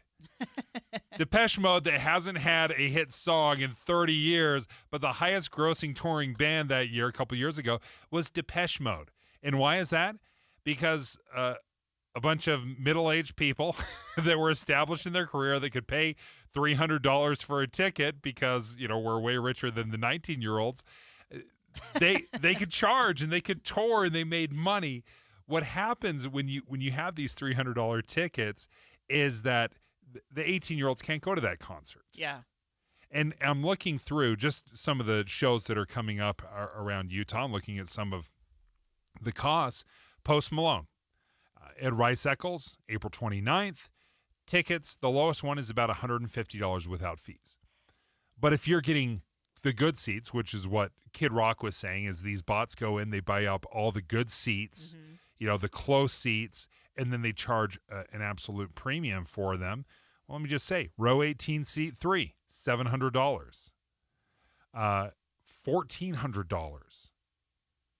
these are not tickets that are going for $1,400 from Post Malone. This is all the secondary market. Yeah, so the resale on that is $1,400 for the same area. I mean, that's a big, big, big difference. And now it's probably going to sell. I'm sure that somebody's going to buy that. Someone's going to see. I gotta watch Posty. But that's a pretty big difference to go. That's double the cost. So Billy Joel playing at Rice Eccles, $350. Resale, $633. Again, it's almost double the cost. Just about double the cost. And that's especially when you're dealing with big name artists that are extremely popular. If you're catching someone before they hit it, great. That's amazing. But when you're seeing double the cost or even triple the cost of some of these seats, and they're the best seats, and you're just banished to the nosebleeds, you just have to accept, well, I'm going to be watching most of the concert on the video feed. Mm-hmm. Yeah. Or through binoculars. Do you bring binoculars to the concert? I don't, but I just thought that would be a fun thing to do. Maybe I will. Oh man, maybe you hacked it. Don't pay $1,400. What a pair of $50 binoculars will do. You just made a financial investment. Get the nosebleed seats. Grab your binoculars. Feels like you're right there. Your binoculars and your earplugs, because this is my true middle-aged millennial coming out, right? I'm all about the concerts, but they're too loud now. I felt like I'd failed my kids. We'd gone to a concert and they wanted to be, it was a smaller band. The music was not small though. It was very loud. And we were standing right next to one of the speakers and I am losing my hearing. I could feel like this is permanent damage. And I felt the same way, like the biggest failure. I go to the concession stand. I'm like, hey, can I get a Coke, some Twix? And do you have any earplugs? And they're like, yeah, they're $9. I'm like, do not care what the earplugs cost. Talking about price gouging. $9 for earplugs. It was so bad. It was probably the last pair of earplugs. I was the only one not wearing them. But sure enough, I'm like, there's no amount of money that you could charge that I don't invest in right now because I've got to have those earplugs. But sure enough, there you go. You have Kanye visiting the White House in Trump 1.0. Now it is the Bollywood dub guy. If they can bring down some of these concert tickets or sporting events, I will love you forever. And guess what? I love President Biden for doing the same thing, right? I mean, this is something that we should all agree on, that it's broken. And sure, we can say we're all for deregulation, and we can say, hey, I want to deregulate the fish guys, the fishing industry, like until we get rotten fish coming off the boat. Then I'm like, nah, I'm on board with regulation. So let's be selective. Let's be smart about our regulation. This one, to me, this is a slam dunk. Yeah, we should regulate this so I can get actually to a concert without emptying my bank account. All right, so Aaron, this next topic is so perfect for you because you have such great experience. If you wanted to run for office, do you know even how to do it? What your first step would be? Let's discuss it next. Dave and Dujanovic. If you're driving to work or you're driving the kids to a soccer game, we're your in-car companions. People will come up to me and say, oh, I talk to you every day. You don't realize it because I'm talking at the radio, but I talk to you every day. Listen for Dave and Dujanovic 9 to noon on KSL News Radio. My name is Mac Davis, and I have been on the soda weight loss program for 14 weeks now. I have dropped 38 pounds. Wow, that's amazing. It's been remarkably easy to follow the program. It's been amazing. Soda weight loss works. Who would have thought that I would be able to lose over 100 pounds? I thought that there was no way that I could do that without having some kind of invasive surgery or diet pill or some other means. Let Soda Weight Loss teach you the healthy, natural way to let go of the weight for good. The best decision I've made in a long time was just to call Soda Weight Loss. Join Soda Weight Loss with your partner and only pay for one person. Lose weight together. Double the motivation, double the results, half the cost. Take advantage of Soda Weight Loss 2-for-1 partner program. Visit sodaweightloss.com. That's SOTA weightloss.com. Soda is, say it with me, state of the art. This is a story of the one. As a maintenance specialist for university housing, he knows college students can major in wear and tear. Plus, housing so many students doesn't leave a lot of room to house all the supplies he needs. That's where Grainger comes in. With over 1 million industrial-grade products and fast, dependable delivery, Grainger carries the quality products he needs so he doesn't have to. From a new door hinge to a whole new faucet. Call, click Grainger.com, or just stop by. Grainger, for the ones who get it done. Listen up, fellow Gen Xers. Elizabeth Banks here. The recommended age for pneumococcal pneumonia vaccination has been lowered to 50 and older, even if you're healthy. It's up to us to lead the way. We've done this before. Music videos, fanny packs, even the World Wide Web. Let's do it again and get vaccinated, because we're at over 6 times greater risk for pneumococcal pneumonia. Gen X, this is our shot. Visit vaxassist.com and schedule a vaccine today. Sponsored by Pfizer. Mountain Home Services. Talk back to KSL. Text us at 57500. Sponsored by Mountain Home Services. If you're ready to buy a home or sell a home and you're worried about the current real estate market because of what you've heard from some of your friends or family, well, we're here to tell you that you really shouldn't be worried, because now is a great time to buy and sell with our friends at the Stern Team, powered by Omada Real Estate. And here's why. Buyers have more options due to increased inventory, which gives them the power to negotiate for repairs, interest rate buy-downs, and closing cost assistance. While at the same time, sellers are still getting top dollar for their homes, with home values that are higher today than ever before.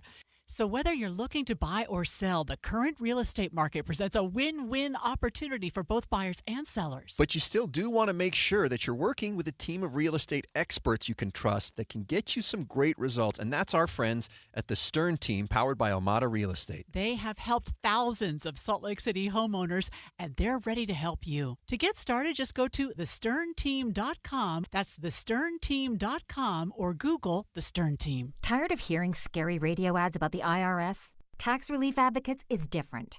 TRA is here to tell you that if you owe money to the IRS, whether it's $5,000 or $500,000, we have a solution. TRA can eliminate or reduce what you owe to the IRS with zero risk to you. We have over 1,000 5-star reviews on Google and an A+ with a BBB. End your tax nightmare today by visiting TRA.com or call 800-583-6681. That's 800-583-6681.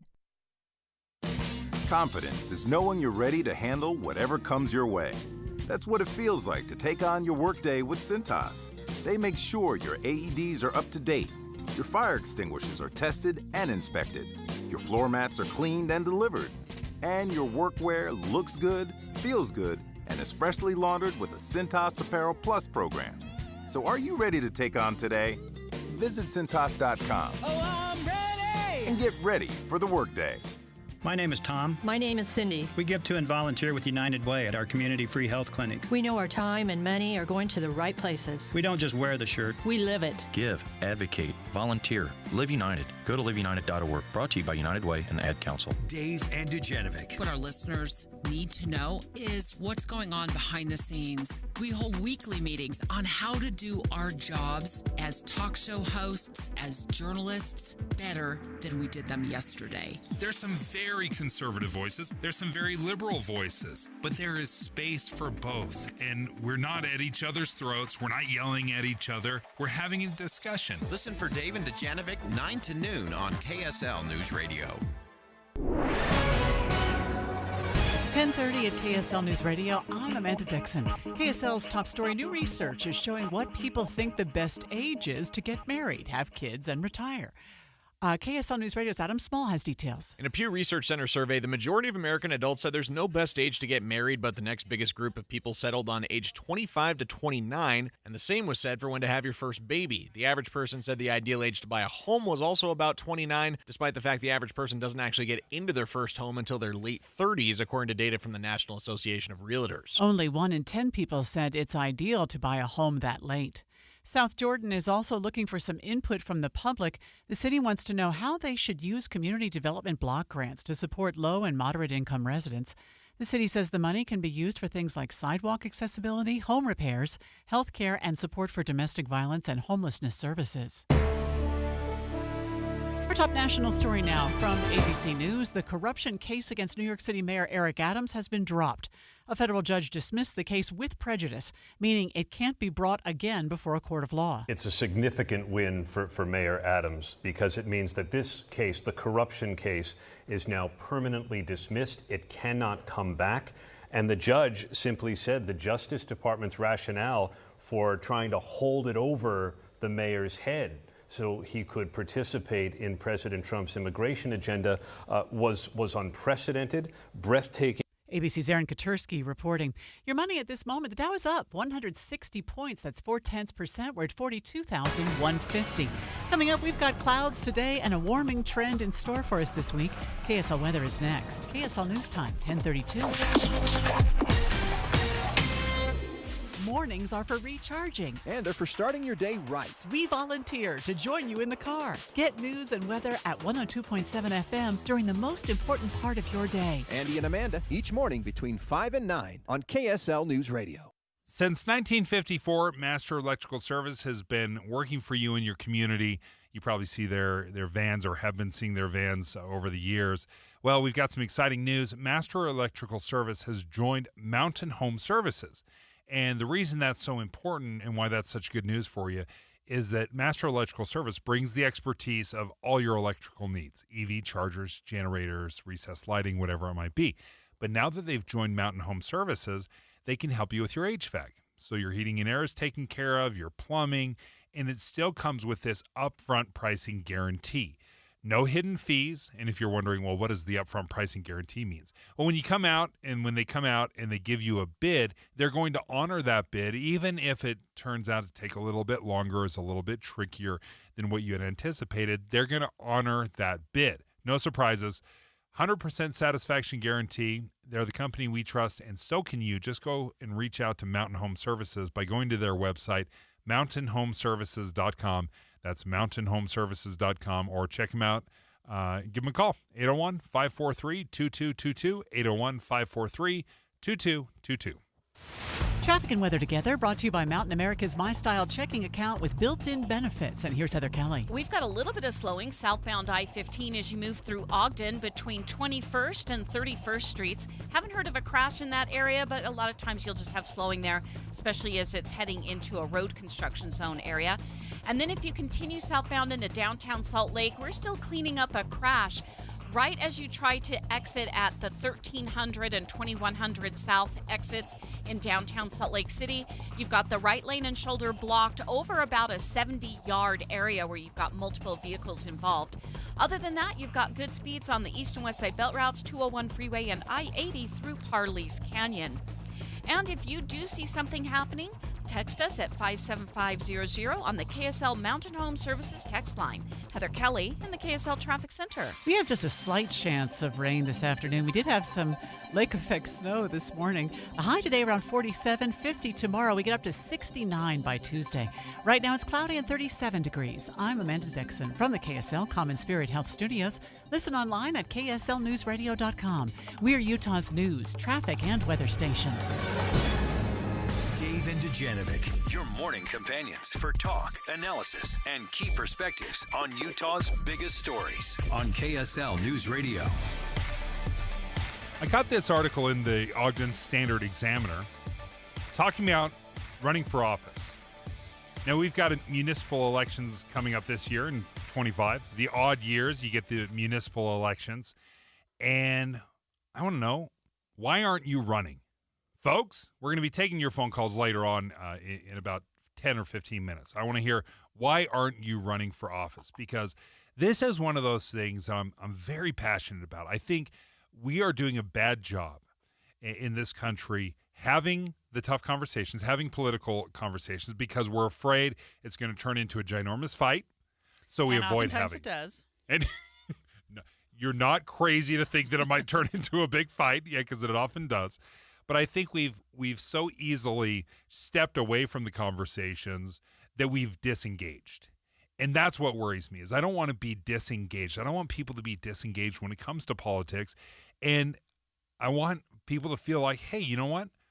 I might want to run for office. Maybe my expertise or maybe what I can bring to this office could benefit my community. And I think right now it is so toxic to be a politician, and it's so dangerous when you run because you might get attacked or, why do you do it, or why would you do it? So, Aaron, you're the perfect person to talk about this because you've actually done this. You have a very successful career as a lawyer, but you're also the Republican nominee for Salt Lake County Mayor. You took this on. You shot for it.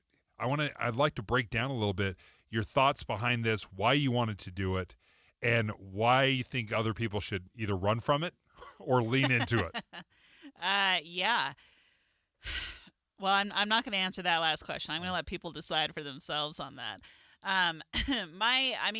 My experience running, for the most part, has been very good and very positive. And one of the things that concerned me, the 2020 election actually was one of the big reasons why I seriously started considering running. And I ended up running for Congress in 2022, lost in the primary, and then ran for Salt Lake County Mayor in 2024 as the Republican nominee. And one of the things that concerned me was what happens if you run and lose? How do you even start to do this? How do you put together a team? How do you build support? It just felt very overwhelming and very big, but I knew that I wanted to do something. I felt compelled to stand up and try and do something for my community. And I thought, well, okay, then I need to figure out how to break down some of those walls. And there are a lot of organizations in the state that can offer trainings and encourage people on how to run for office. And I took some of those. I took as many as I could find. And in one of them, there was a presenter who talked about his experience running for an elected office and losing. And because of the loss, he ran a really great race. And because of the loss, he ended up being pulled into the governor's cabinet at the time and having some really incredible opportunities come his way down the road. And it was like he gave permission and said, it's okay if you lose. And as long as you run a good, clean race, whether you win or whether you lose, you can have really incredible opportunities come your way. And I have very much found that to be the case. You meet really incredible people. For the most part in this state, almost every person that I have run with has cared deeply about their communities and has really wanted to serve and wanted to be a voice for the people that they were trying to represent, and on both sides of the aisle. And that is something that we should be celebrating because, yes, we look at Congress, we look at the White House, we look at, some of these big offices and think that everything's just corrupt and horrible. But really, when you get down to it, people do it because they care. They do it because they feel like they need to. And it's not easy. It is not easy to run for office. So the reason we're talking about this, where this came up, is because there's actually a little meeting in it was at a little coffee shop in Ogden, just off Harrison Boulevard. It's called Running Time. It's a candidate workshop, kind of like what you had described. It's actually happening tonight. One of our co-hosts at Inside Sources, Leah Murray, is going to be there. She's the director of the Walker Institute of Politics. She's a political science professor up at Weber State University. But when you were describing this of like trying to track down and figure out is there a way, or how do you find these resources, or what resources are there? Is there an easy way to say, hey, how do I do this? Or is it just Google search away? I mean, it's a combination of both. I would say if you want to run for office, and a lot of people talk about how women need to be encouraged to run. Men often just decide to run. I just decided to run. So if you want to run for office, you can go do it. a lot of the way you get started, frankly, is organic networking. Go talk to your elected representative, unless they're the person you want to run against, in which case don't do that. But go find somebody who currently holds elected office and ask them how they did it. Ask them for advice. You would be surprised at how accessible people are when you want advice on how to do this. And I found that as I started talking to people, it was just a series of, okay, give me all of your advice, and who else should I be talking to? And that got me started. That got me started on the process. Depending on the race that you run, you'll likely need to eventually hire someone to help you run that race. You know, for county mayor, that's a position that represents a third of the state. Congress represents a fourth of the state. Those are big races. And so I needed people who could help me run those races. And eventually I had to hire folks to do that. But initially, when you're just getting started, if you just tell people that you're interested and that you want to run, you'll be surprised at how many people will step up to at least give you some good advice on where to go.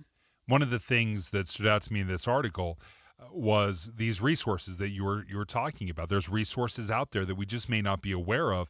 For example, the League of Women Voters has noted that there are many positions that are up for election in 2025. So they give this list. For example, in Far West, there's a mayor and 2 council seats that are up. Harrisville, same thing, a mayor and 2 council seats, 3 council seats in Hooper. And it's this laundry list of, we're looking for mayors, we're looking for council members, here's an at-large seat that you may want to look at. And part of that is we have to realize or understand, okay, which jobs are available, which positions are available. Do I fit naturally into one versus another? And can I keep track of them? Because there are filing deadlines, and there's some steps that you got and hoops you got to jump through to make sure that you hit all the deadlines, you get all the signatures. And the other thing I'll say too, timing is important, and understanding the election cycle. So odd years like this, 2025, these are municipal years, which means you're looking at city mayors, city councils, and that's pretty much it. The even years are when you get Congress. Congress hits every 2 years on the even years. Sometimes you'll get Senate. Next year, we don't have either of our Senate seats up. The statewide offices come, a lot of the county, school board, bigger things come in even years. But if you want to run for one of those or for a legislative seat, it's probably a good time to start talking to people now, even if you don't actually do anything formal for several more months. But you want to start getting your name out there if you're interested in running. I'd love to take phone calls on this. 801-575-TALK. What is keeping you from running right now? Is it the time commitment? Is it the money? Is it the fear of rejection? Like that's scary. It's legitimate. Right? That's legitimate. You're like, I don't want everyone to tell me that I'm not their choice, right? That can be scary. It's hard. Hard. And how do you get over that? So give us a call, 801-575-TALK. Why you should run for office and why maybe you're not. Let us hear. Is this something you've even considered, or is this just the most foreign idea or concept for you? Love to hear from you again. 801-575-TALK. Be advised, this is your opportunity to save up to 40 to 80% on a hot tub or swim spa this weekend only, Friday through Sunday, Utah State Fair Park. Be advised, this is your opportunity to save up to 40 to 80% on a hot tub or swim spa this weekend only, Friday through Sunday, Utah State Fair Park. 18-month interest-free financing. Our factories have demanded we sell 1,000 hot tubs and swim spas this weekend, Utah State Fair Park. Huge factory incentives, factory rebates this weekend only, Utah State Fair Park. We can remove your old hot tub. Free delivery of your new hot tub. Hot tub starting at $2,999. Utah State Fair Park. Free delivery of your new hot tub. Just relax and enjoy. Utah State Fair Park. Friday, 2 p.m. to 8 p.m. Saturday, 10 a.m. to 8 p.m. Sunday, 10 a.m. to 6 p.m. Free admission. Free delivery. Utah State Fair Park. Call 833-SPA-SALE or visit hottubandSwimSpaSale.com. This week's movie show is brought to you by Sound Sleep Medical. Get a free sleep screening and a free sleep consultation by tuning in on Friday morning. Sound Sleep Medical with 7 locations in Utah. Jeff Kaplan. When you're online, that's sometimes a source of fourth-hand information. Somebody does the reporting. Another website Googles, they find it, they rewrite it, and by the time you read it, you know the old game telephone. But KSL is a source of primary information. We have reporters on the street. They're out in the field finding out the details. And the difference between online and KSL News Radio, night and day. Jeff Kaplan's Afternoon News, 3 to 7 on KSL News Radio. David Dujanovic. I'm actually really curious, and this is why I want to take phone calls on this. Why are you running, or why are you not running for office? Is it because of the money? Is it the time commitment? Is it the fear of rejection? None of us like to be told, not you. I totally get that.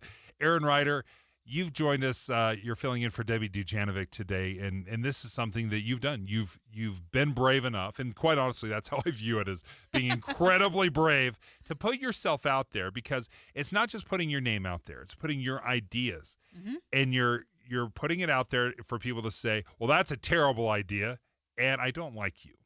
That is so scary. Yeah. How do you get over it? You know, they talk about having thick skin when you run for office, and it's true.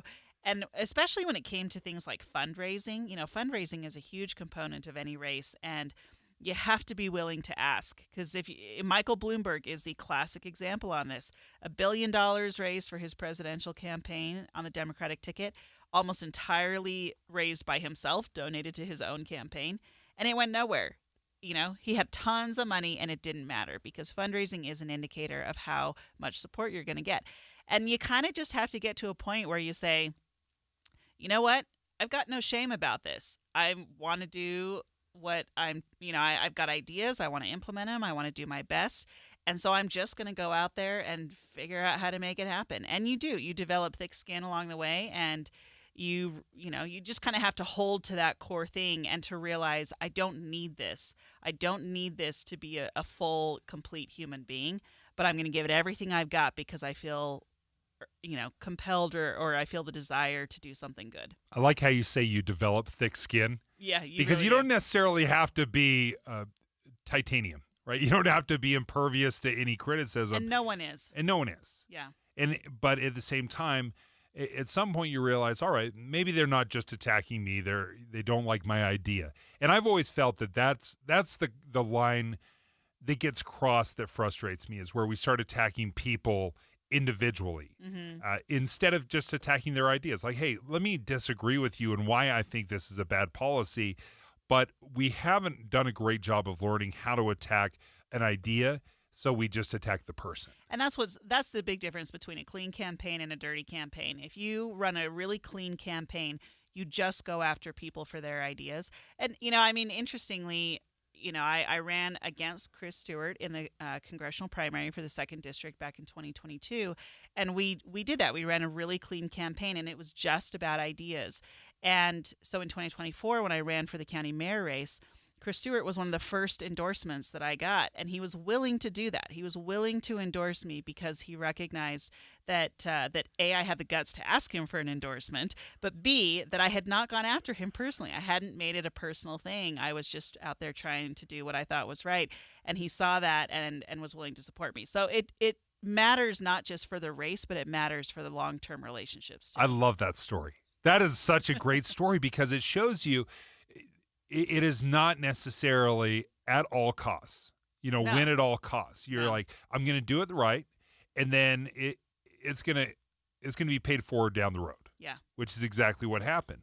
We're taking your phone calls, 801-575-TALK, but we're also getting lots of texts on the KSL text line, 57500 if you ever want to text. Great question about why one is not running. This is from one of our texters. My work forbids running for office if I want to stay employed. And this is a great example for our state legislature because this is a part-time legislature. So if you did want to be a legislator, some work does not allow that to happen. Yeah, and that actually was my scenario. I was working for a company that didn't allow you to be employed while running for office, so I left in order to run my campaign, and I could do that financially. I knew I was going to do that. I prepared for it so that I had the financial means to do that. But yeah, sometimes you have to make that decision, and sometimes there are times and seasons to things, and maybe that means that right now may not be the right time to run, but that's if that's a policy that your company has, then you have to make that decision. Are the companies concerned about some sort of conflict of interest, or just that you won't be able to focus enough on your job as you're running a campaign? I think it depends on the company and the reasons for it. But yeah, I think both of those are certainly reasons why some companies get nervous about it. And if that's the case, you can always go help other candidates run too, right? You can donate to candidates. You can volunteer on campaigns. There are ways to be involved even if you're not the one running. Here's one texter. I spent 10 years in elected office, another half dozen years on various committees and such. What keeps me from running again is the nastiness of people once you're elected. And that I absolutely can see. It's one thing when you're behind the scenes, you're running a campaign, but once you are elected, now you're king of the hill. And if you got to get knocked off, then people can get nasty. Yeah, and people, we're seeing this right now, right, with Republican members of Congress who are questioning whether or not it's worth having town halls because people have been really nasty. We saw that with the town hall here with Celeste Malloy and Mike Kennedy, and that's certainly an issue. But, again, that's where you put on that thick skin and you believe in what you do and you fight for it. Another one of our texters would love to run. I work at a university. It's such a time soak. Otherwise, I'd be in. Can you talk about the time commitment? Now, you're running for a major office, right, as Salt Lake County mayor. That's not all of the positions out there that you're running for are quite the commitment as far as running as some of these bigger offices. You don't have to gather as many signatures, whatever it might be. But can you speak about the time soak? Yeah, so it definitely, there's no question that it's a huge time commitment. And when you talk to a lot of, most candidates will talk about how their entire family gets involved. It becomes a family endeavor. I was pulling friends in and all sorts of things, people who had never really engaged in politics before who were coming to help me. But they got recruited. They got recruited. They got recruited. And but again, if it's something that you really believe in, that you really want to do, you'll find the time. And it's times and seasons. You're not campaigning for years and years straight necessarily. There are moments of time. You campaign during the cycle, then you go do the work, and then you campaign again. The reason we're talking about this is an article that I caught in the Ogden Standard Examiner, and they're holding a how-to-run candidate workshop. It's called Running Time, a candidate workshop. It's in Ogden. It's at a Grounds for Coffee. Sorry if I'm going to flood you guys with all these folks showing up. I think they'll want that. You probably want it, so I can still advertise this for them. But part of the reason that stands out to me is a candidate workshop. It can be overwhelming. You can be lost. Like, I would like to run, but I don't even know what step number one is. But one of our KSL hosts here at Inside Sources, Leah Murray, is going to be there as well. She's from the Walker Institute of Politics at Weber State University. And the question we're discussing right now is, why aren't you willing to run? Because I think far too often, highly qualified, very competent people stand back, complain about it, or get frustrated or disengage with politics when they are the solution. So why are you not getting involved? So we were asking, what are the things that are holding you back? And one of our texters, Dave, you're spot on. I'm very passionate about certain ideas, but would never run because I will not put my family through that public scrutiny. Yeah, that's totally valid, totally valid. And sometimes if you're going to run, it's going to be a family decision. And it's not just your spouse and your kids. It's probably also your siblings, your parents, people who are in your circle like that. But, again, I have had a lot of people who've said to me, Erin, I could never, ever do that. And my response is always, yeah, you could. If you wanted to do it, you could do it. And usually they'll say, well, yeah, that's true. So, it's a choice that each of us have to make. We choose how to spend our time. We choose what to do with our time. There are lots of ways to engage. But if you want to run, there's always a way to figure out how to do it. When we come back, let's look at the special elections races that were happening in Florida and Wisconsin. This is one of the things where GOP Speaker of the House Mike Johnson is breathing a sigh of relief, a giant exhale for what happened in Florida as Republicans were able to hang on to a couple of seats that were up for a special election. And one of the losses for Republicans happened in Wisconsin. We'll talk about what that means for the Republican Party next.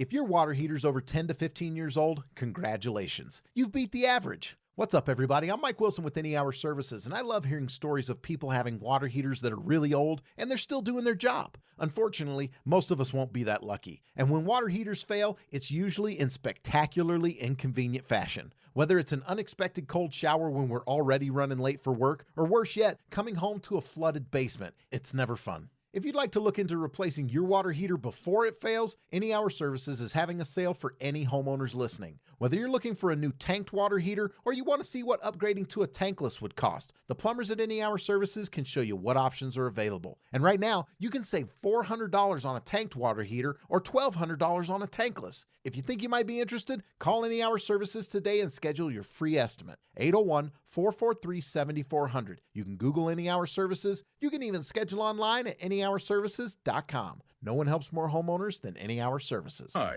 I'm Smokey Bear, and I made an assistant to help you out, because only you can prevent wildfires. Hey, Assistant Smokey Bear. Call me Papa Bear, because I'm grilling up dinner. Do you get it? Yes, good job. So, what should I do with all these coals? Don't just toss them out. Put them in a metal container because those embers can start a wildfire. I understand. The stakes are high. Ha, ha, ha, ha. Learn more at SmokeyBear.com. Brought to you by the U.S. Forest Service, your state forester, and the Ad Council. You still thinking job change in the new year? Yeah, I need something that's in high demand and more stable in this economy. IT? Yeah, cybersecurity, maybe even AI. That's what I did. Really? How? Went to My Computer Career. You don't need any prior experience, and you could start your new career in a matter of months. A lot of IT pros go to school there, too, to level up. Sweet. Are classes online or on campus? Both. Wow, I'll check it out. Thanks. Make this your year. Take the free career evaluation now at mycomputercareer.edu. Financial aid is available for qualified students. Watch Utah Hockey Club games anytime, anywhere with Utah HC Plus, the official streaming platform for your Utah Hockey Club. See games, replays, highlights, and unbelievable behind-the-scenes content of your favorite team for just $14.99 a month. Sign up and start watching today at UtahHCPlus.com. That's UtahHCPlus.com. Did you hear? A recent stash of $10 gold Liberty coins from the 1800s has been found. These gorgeous gold coins are as bright and shiny as the day they were struck in the late 1800s, and less than 200 of these gold coins are available. Coin experts are calling this gold find an incredible opportunity. Call 1-800-917-4635, and you are guaranteed a $10 gold Liberty coin minted by the U.S. Mint in the 1800s. But with extremely limited availability, you must call now. These gold Liberty coins from the 1800s are still in uncirculated condition. That is history you can hold in your hand. To learn more, call 1-800-917-4635. Call now and you'll receive a free American Coin Collector's Bonus Package, a $40 value, free with every order. Call 1-800-917-4635 now to secure your $10 gold Liberty coins dated from the 1800s before they sell out. That's 1-800-917-4635. Dave and Debbie. It's impossible to digest and consume all of the news that's now coming at us through either social media or through web pages or through the radio. Pick what is most impactful in your life and focus on that. And that's what Dave and I do every single morning.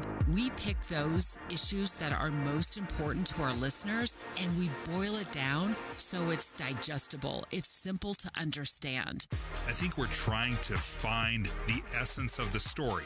You know, you can't be an expert on all things, but that doesn't mean you can't be curious and really find out more and educate yourself and learn the complexities of an issue. But I think all of us start at ground zero on everything. Ask questions, show that curiosity. And then if you need more research, you can always go to KSLNewsRadio.com and learn more. Listen for Dave and Dujanovic 9 to noon on KSL News Radio. KSL FM Midvale. KSL Salt Lake City. From the KSL Common Spirit Health Studios, this is KSL News Radio. Utah's news, traffic, and weather station. 11 o'clock at KSL News Radio. I'm Jessica Lowell. KSL's top story this hour. A new trial means a new jury. 13 men and 3 women are on the jury for Lori Vallow Daybell's trial in Arizona. This time she's facing charges for conspiring to murder her ex-husband, Charles Vallow. She's already facing 2 life sentences for conspiring to kill her 2 children. Competency was not a question this time like it was in her first trial. She was admitted to a state hospital for about 10 months before things resumed in Idaho. She was diagnosed with a religious delusionosity disorder. But this trial here in Arizona, her competency has not come into play. Nate Eaton with East Idaho News is in Arizona following the case. Opening arguments are set to begin on Monday. Our top national story this hour, Tesla deliveries dropped in the first 3 months of this year. Tesla sales dropped by about 50,000 vehicles in the first quarter of this year when compared to the same period a year ago. That represents a 13% sales decline. Tesla has been slashing prices and offering other incentives on its lineup of electric vehicles, but that lineup is getting old, analysts say, especially when compared with newer, competitive electric vehicles from the likes of General Motors, Ford, and Hyundai. Mike Dubosky, ABC News. Your money at this moment. Stocks are up today ahead of President Trump's tariff announcement. S&P seeing the biggest gains, up 1.2%. Coming up, clouds overhead, but will we see more rain? KSL weather is next. KSL News Time, 11:02. A reminder about the simplest way to get updated for your day. Hit your KSL preset when you jump in the car, and we'll take care of the rest. Hear key news updates and traffic reports. Andy and Amanda from 5 to 9 in your car. KSL News Radio at 102.7 FM. Are you looking to invest in your home, increase its livability, increase its value, increase its curb appeal? Well, doors and windows are a great place to start, and there's no better place to start than Peach Doors and Windows. Maybe the purpose of your home has changed. Maybe you're an empty nester or you just want to maximize the view of your home. Bring Peach your wish list. Think about out-of-the-box shapes and sizes. What you can imagine, Peach Doors and Windows can make happen. They can do renovations that other companies simply won't touch. You can check out all of their 5-star reviews on Google where customers rate Peach throughout every step of the process. From sales to installation, they will make sure you get exactly what you want. Check out their website at peachbuildingproducts.com. You can give them a call, 801-566-1255. They do free in-home estimates. Or better yet, check them out in person, 2940 South, 300 West in Salt Lake City. They're open 6 days a week, Monday through Saturday, or check them out online, peachbuildingproducts.com. In today's digital world, outdated technology can slow you down. You need a partner who keeps you ahead of the curve. At Les Olson IT, we help your business thrive with top-tier office technology, from copiers and IT hardware to advanced IT services and security solutions. With Les Olson IT, you get more than just products. You get solutions, service, and a team that cares. Les Olson IT, empowering businesses with the tools for success. Les Olson IT. Everyone needs a checking account, so get the one with built-in benefits to complement your unique lifestyle. Mountain America's My Style Checking has perks no one can pass up.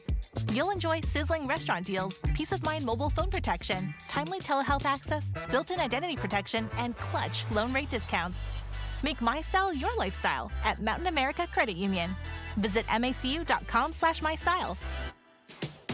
Insured by NCUA. Membership required based on eligibility. Some benefits require no cost registration or activation. Terms, conditions, and exclusions apply. Hi, it's Julie from the Visitors Bureau in Logan. I'm here to make your spring break planning so easy. Here we go. Reserve your hotel room right now. Don't miss the original Baby Animal Days at the American West Heritage Center, April 2nd through the 5th and 10th through the 12th. Watch your kids and grandkids cuddle all the baby animals like lambs, goats, piglets, bunnies, and chicks. So adorable. Or forget the kids, you'll love them too. Baby bears from Yellowstone Bear World will be here April 2nd through the 5th, combined with the Cache Valley Mountain Man Rendezvous, non-stop adventure. Next, head to the Cache Valley Fun Park for laser tag, roller skating, bowling, and arcade games. Take your family to Angie's for the kitchen sink, a mountainous banana split on steroids served in an actual sink. Pick up a life supply of goldfish crackers at the Pepperidge Farm Factory or see them hand-dipping chocolates at the Bluebird Candy Company. Head to Logan for spring break or anytime you need a break. ExploreLogan.com. ExploreLogan.com.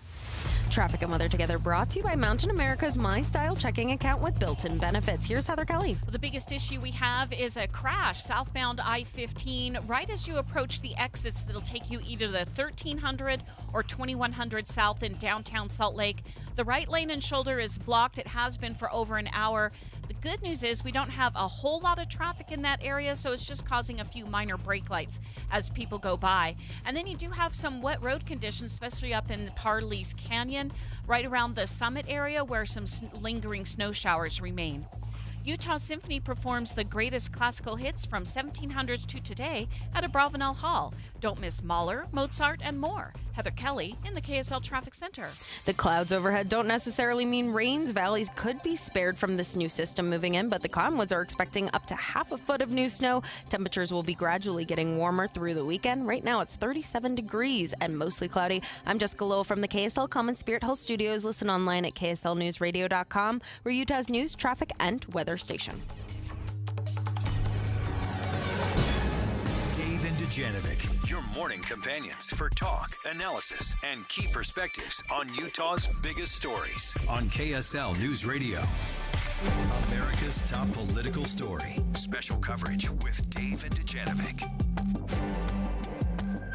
This was one of those things that had Republicans more than a little bit nervous. Is when President Trump wins, he starts filling out his cabinet, and he just starts plucking people from the House of Representatives. He's like, oh, I will take you and you and you and you. And every time he grabs somebody from Congress to fill his cabinet, well, they got to replace him. Senator Marco Rubio, oh, going to have to replace you. Tim Walz, going to have to replace you. Matt Gaetz. So Florida, boy, Florida really took it. If I'm Ron DeSantis, I'm like, for the love, can we just leave Florida alone for a minute? I've got to organize all these special elections. But there's a couple of elections that happened yesterday. 2 districts in Florida, which is interesting because, Aaron, as we're looking at Florida and how Florida has changed over the last even 8 years. Mm-hmm. But going back to, you'd mentioned it earlier, Bush Gore. Right, this was very much a swing state. It's turned much more conservative recently. It's not really purple anymore. Mm-hmm. I think you could consider. I think there's some purple areas, but for by sure, and large, right, the state has gone much more conservative. Yeah. So you had 2 districts. You had the 1st and the 6th district. These for the House of Representatives. You had Tim Walz, who was snagged by by President Trump as a national security advisor, and then Matt Gaetz, who was supposed to be the Attorney General, and probably the biggest surprise pick of the entire cabinet process was Matt Gaetz. Really? Yeah, no question. Was anyone celebrating more than every other Republican in Congress who was like, Matt Gaetz is resigning? See ya, buddy. He was not popular. No. I mean, talk about a member of the House Freedom Caucus that really did some damage up there and held a lot of things hostage. So I'm sure that Speaker Mike Johnson is probably perfectly fine with the fact that there was a special election in this area. And is probably feeling pretty great right about now considering a Republican won. Exactly. So this was a little bit of the worry. These are very conservative districts, the 1st and the 6th, who had voted for Trump, 20, 30, almost 40-point wins for President Trump in these districts. But the recent polling in these districts, as the special election was getting closer and closer, did not show resounding victories that they were hoping for, expecting. But ultimately, in the 6th district, GOP Randy Fine wins over Democrat Josh Weil by 14 points, and then replacing Matt Gaetz, Jimmy Patronis defeated Gay Villamort by 15 points. So Republicans hung on to both those. Again, going back to Speaker Mike Johnson, what a sigh of relief, because the Republican majority is so narrow in Congress right now. Yeah, and he really can't afford to lose any of these seats, especially because even within the Republican caucus, there's a lot of disagreement on how policy should be handled. We're seeing that through this budget reconciliation process. We're seeing it through a lot of different areas. And so Speaker Johnson needs Republicans who are going to help him move the Republican agenda forward. Joining us right now from the Hill, Brett Samuels, thank you so much for joining us to break down a little bit of the results of this race. Specifically in Florida, I guess we can start off with Florida before we move over into Wisconsin, what was going there. But I can't imagine anyone's more relieved right now than Speaker Johnson. Yeah, guys, absolutely. This is a big deal for the speaker who's already working with very narrow margins in the House at a very precarious time when he's trying to get, the Trump agenda passed, debt ceiling raised, all these different factors. So certainly having really any amount of additional breathing room is certainly helpful for the speaker and for the president by extension. Do you think, Brett, that how does this fare? People have been looking at these elections as a potential indicator or a referendum on Trump's presidency so far. How do you see these victories? Is this just, yep, we're still good to go, we're still moving forward, or is it, we're there, but maybe we're a little bit hesitant? Yeah, certainly. I think, we saw President Trump take credit to a degree for these victories in Florida on Tuesday night, which, I guess you would expect him to certainly take a victory lap when things are going well and maybe keep his distance when things are not going well. But certainly, I think there are things that both sides can sort of take away to hang their hat on. For Republicans, as we talked about, a win is a win. They were fairly comfortable wins. These add to their margins in the House. For Democrats, obviously the margins are really significantly smaller than they were historically in these districts and certainly last November. So I think both sides are going to kind of point to things as evidence for optimism moving forward. But, certainly I think Democrats maybe feel a bit better about this one, even though they lost the actual election. Feeling better just because it was a more narrow victory than perhaps it could have been. It wasn't that shellacking that they'd feared. Yeah, certainly. I think obviously these are elections where turnout is down from midterm elections and presidential elections. So I think for Democrats, the fact that in these districts where traditionally Republican districts, where Republicans tend to kind of blow them out of the water, the fact that Democrats in this sort of special election setup were able to still cut into the margin, make it closer than it has historically been. I think they're going to kind of take that and maybe have a bit of optimism going forward that maybe heading into, gubernatorial elections later this year, midterms next year, that maybe this is a cause for optimism that they're not quite as stuck in the wilderness as people thought. Yeah, that was going to be my next question. How do we look at this in terms of indicators for the midterms? Do we, I think historically it typically flows that when you have a wave of some sort, at least the House is prime position to flip during the midterms. And so do we see that looking likelier or less likely maybe with these victories in Florida? Yeah, certainly. I think it does sort of feed into that trend that you mentioned, that historically, the president's party is the one that sort of takes a beating in the midterms historically. I think another thing that's interesting that, again, kind of was evidenced last night a bit is that, Republicans over the last, 8 years or so, they have struggled when Trump is not on the ballot. Obviously, he brings out a lot of voters himself, and he kind of lifts the tides for all Republicans. He's obviously not going to be on the ballot next November. He'll be out campaigning for Republicans, I'm sure. But I think these elections last night were also, something to watch in that sense. The fact that when Trump is not on the ballot, Democrats tend to fare a bit better. And, that's something I think to be wary of for Republicans looking ahead to next November.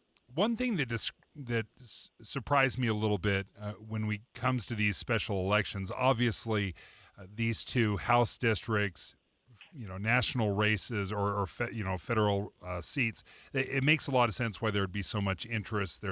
But what surprised me is in Wisconsin that there was so much money spent, $100 million, on a state Supreme Court position.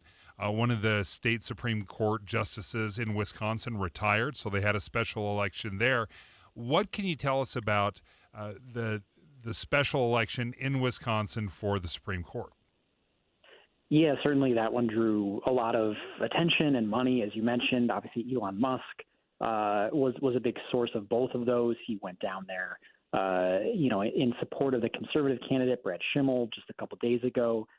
He had this event where, he cut checks for folks to encourage them to vote, which, of course, got a lot of attention and maybe some legal scrutiny.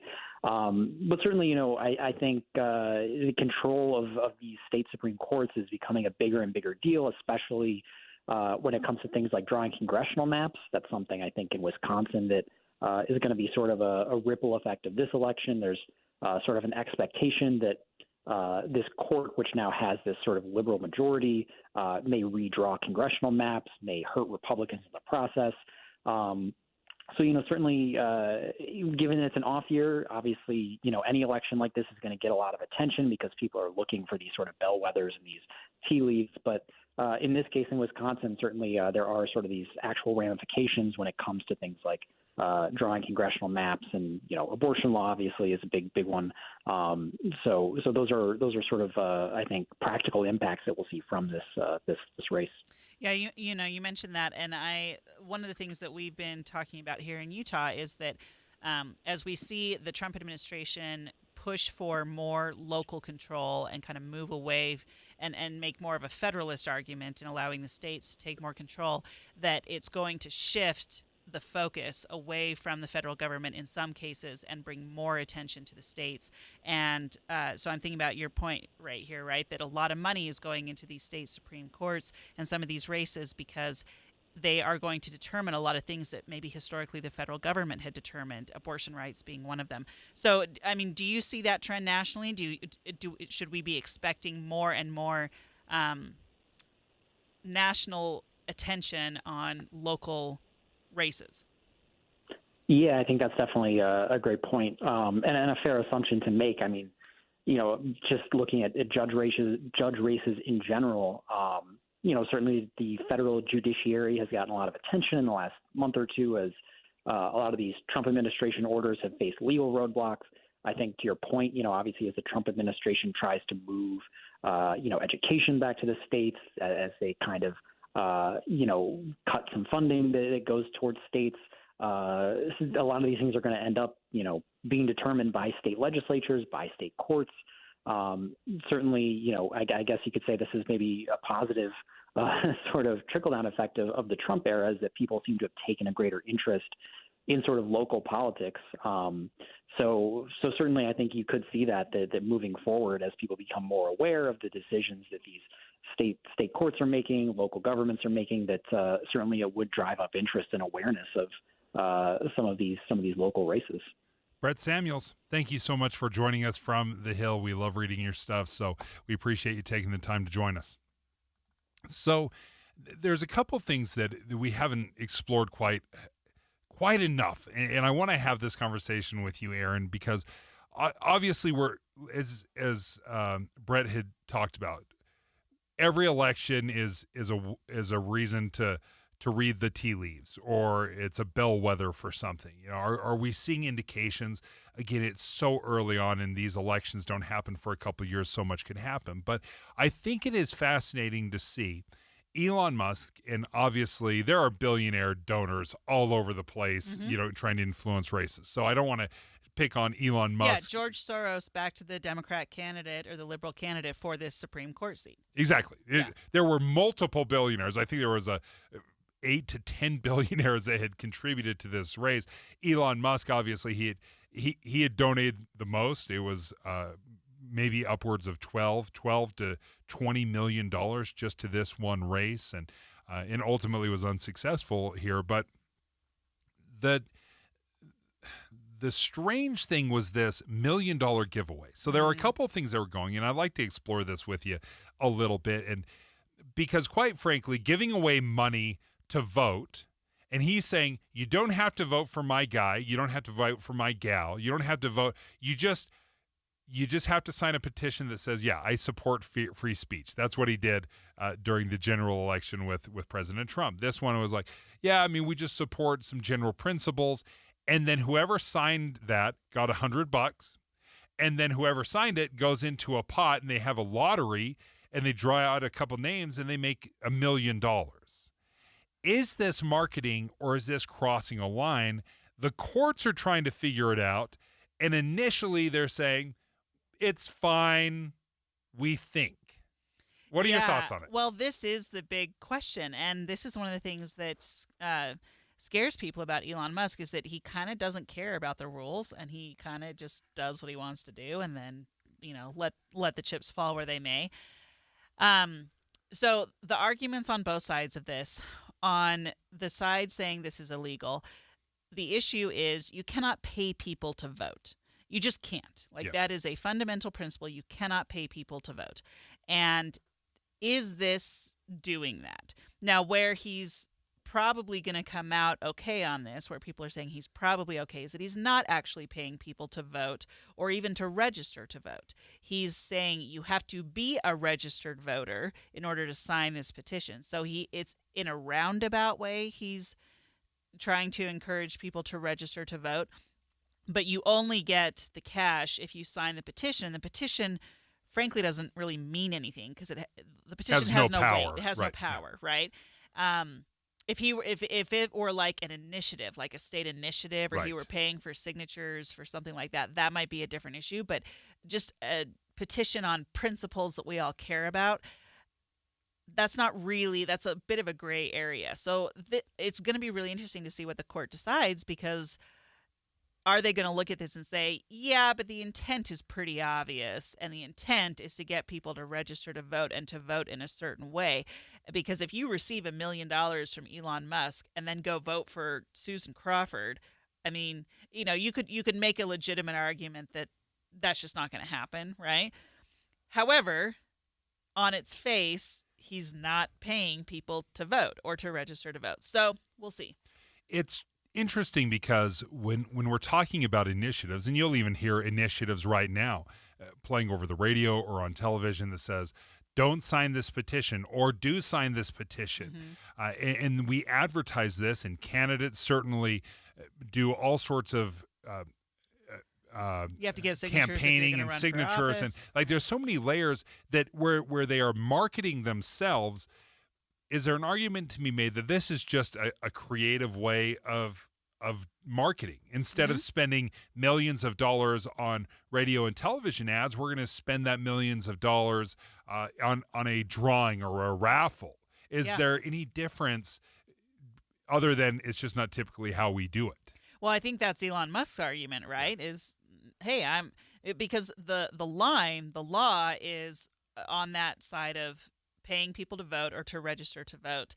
And Elon Musk is saying, I'm not doing that. Like you said, I'm just taking a couple $1 million, and instead of putting it into radio ads for a candidate, I'm just going to encourage people to, become engaged in what's going on.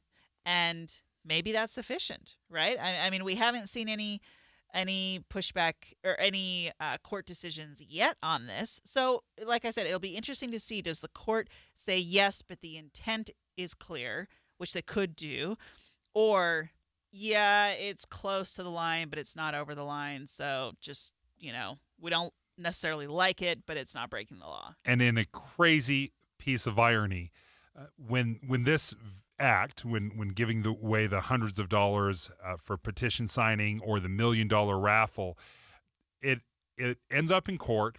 It gets assigned to Judge Susan Crawford, who was in the very race that they are campaigning against. So it was just wild to have Judge Susan Crawford have this land on her desk. She obviously set a land speed record in recusing herself. She's like, I cannot touch this with a 10-foot pole. Someone else has got to do it. But just so wild that it would fall on her desk. So interesting.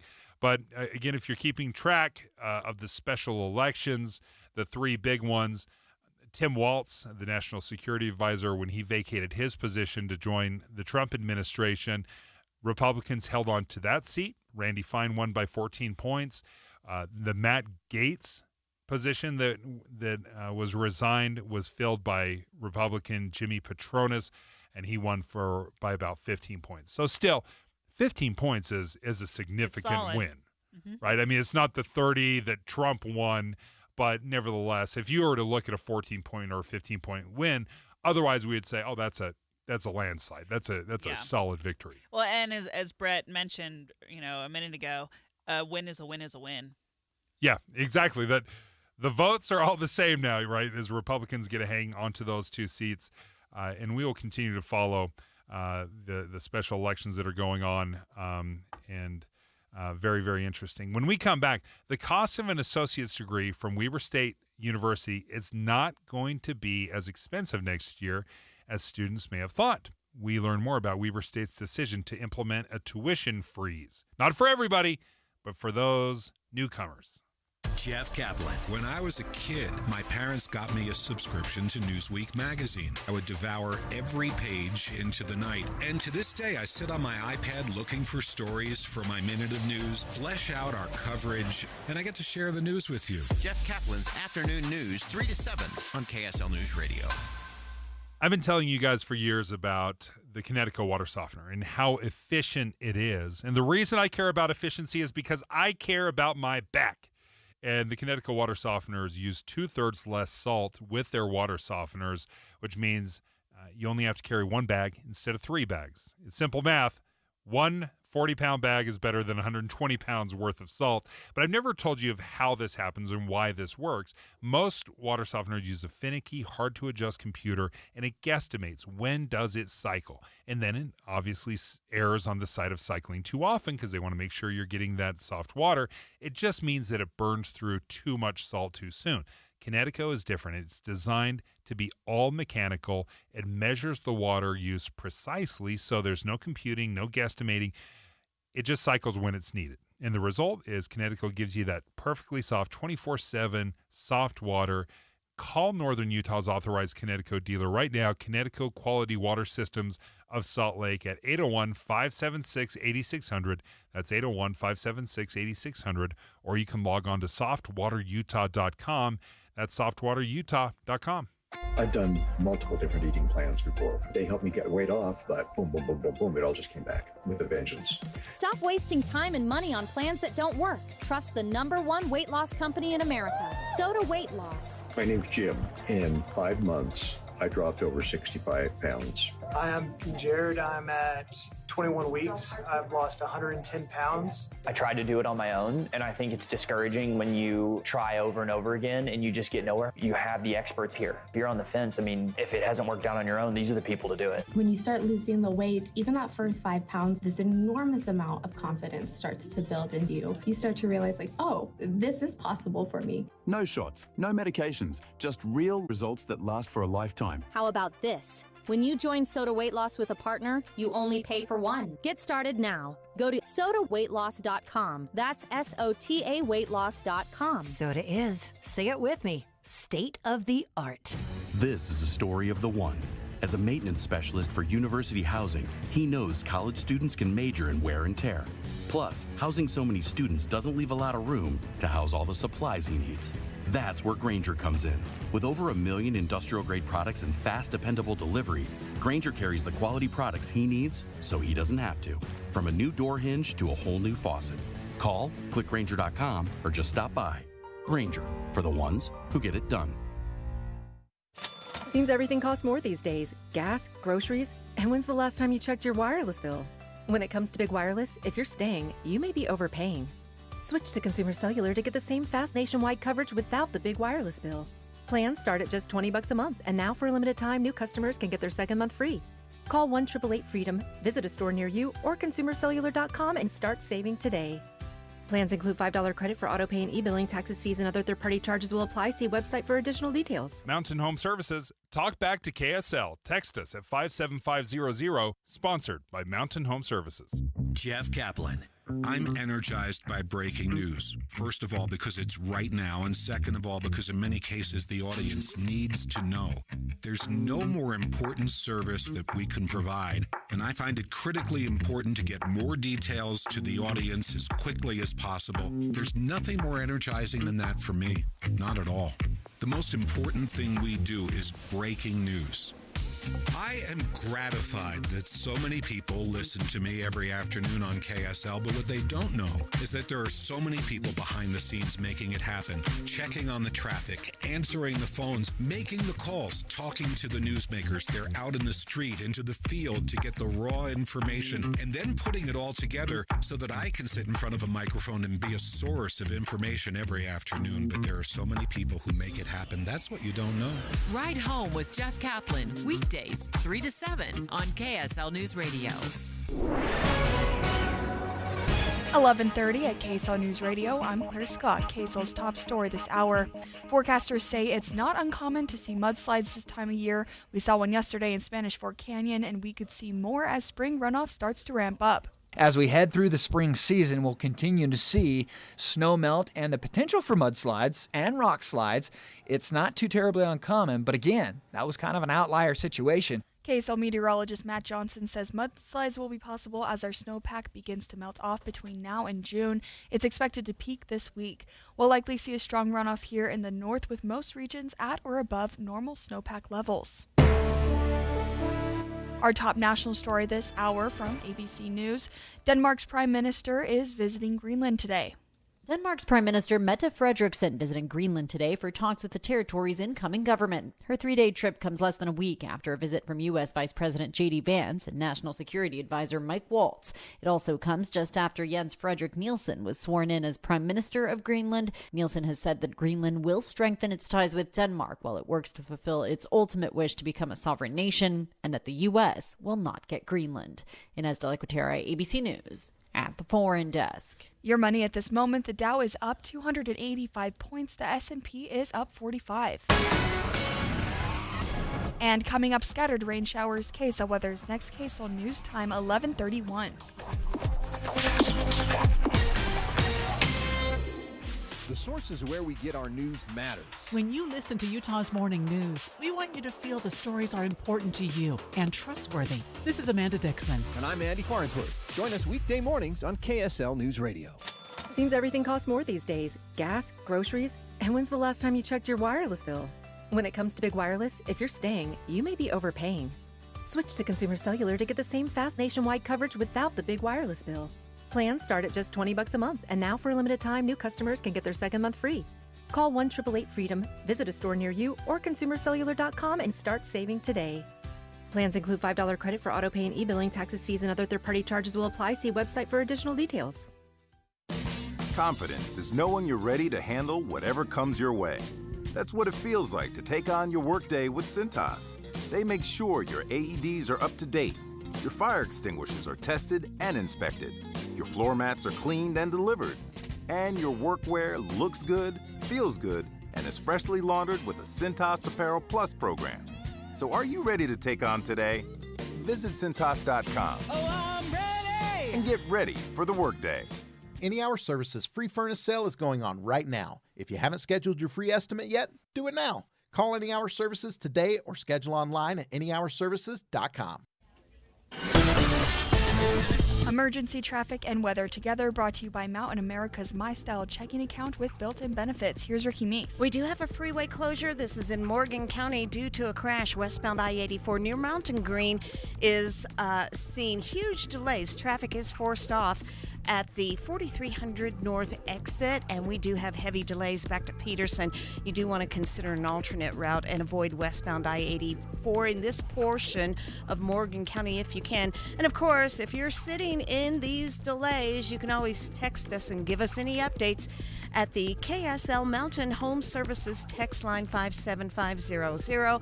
Also, an accident in the cleanup stages northbound I-15 at 90th South. Common Spirit Hospitals, clinics, and caregivers, all connected to advanced health care in Colorado, Kansas, and Utah. Healthcare with Human Kindness is here. Hello, Human Kindness. Ricky Meese in the KSL Traffic Center. A high of 47 today with scattered rain and snow showers. The storm moves out later today and temperatures start increasing with highs in the 50s and 60s heading into next week. Right now it is 39 and mostly cloudy. I'm Claire Scott from the KSL Common Spirit Health Studios. Listen online at kslnewsradio.com for Utah's news, traffic, and weather station. Dave and Dujanovic, your morning companions for talk, analysis, and key perspectives on Utah's biggest stories on KSL News Radio. Universities around the state of Utah are grappling with several things. Number one, how do I hang on to my students? How do I make sure that if they start school, that they're invested enough, excited enough, motivated enough to finish their degree? Because we've seen some pretty scary numbers that 33% of college attendance is dropping. Let me phrase that better. 33% college dropout rate every year. You've got kids that are going to school, they're paying that tuition, they're making that investment, they're going to class, and then we are failing to carry them through to get their four-year degree. And most dropouts happen in that first year. You know, kids go, they have that first taste of college experience, and then if they're going to drop out, it's likely in those first 2 years, but mostly in that first year especially. How do you manage some of this? Aaron Ryder is filling in for Debbie Dujanovic today. When you look at this, because that's the scary part, is like, hey, if you're going to go there and spend the money but not carry through it, and you're going to end up dropping out, you're taking on all the debt and spending all the money and losing all the time without any of the benefits of a degree. Right. Yeah, because just on the student loan front, right, if you have to incur student loans to go to college and you're not graduating, those loans are going to kick in immediately, and you've got to be able to pay that back. Oh, that's such a great point, because as long as you're going, if you go to school for 4 years, you don't have to start paying back those loans. But if you are a dropout, they're like, cough it after 6 months, cough it up. It's time to start paying those things back. Well, Weber State University is doing something interesting, and I think in part to help address those early students, the ones that have just started their academic career. And what Weber State is doing is they are going to make it more affordable, especially for those that are still pursuing an associate's degree, those first 2 years, to not raise tuition, as is kind of expected in what is happening across the state, where a lot of universities are just raising tuition prices, even if it's by essentially inflation by just a couple percentage points. Weber State is trying to help out those new students. Rachel Badali is joining us right now, news coordinator with Weber State University. And Rachel, walk me through some of the thinking behind this tuition freeze and who it applies to. Yeah, so this freeze really is to help make students' first 2 years of college more affordable. Weber State is what's known as a dual mission university, so we offer students both 2-year degrees and 4-year degrees. And right now, the tuition is the same for both. So pausing tuition and fees increases for those students pursuing associate degrees is the first step in making a 2-year degree from Weber State as affordable as it is at a community college. So it applies to students who have earned fewer than 60 credits, and that's about half of Weber State students.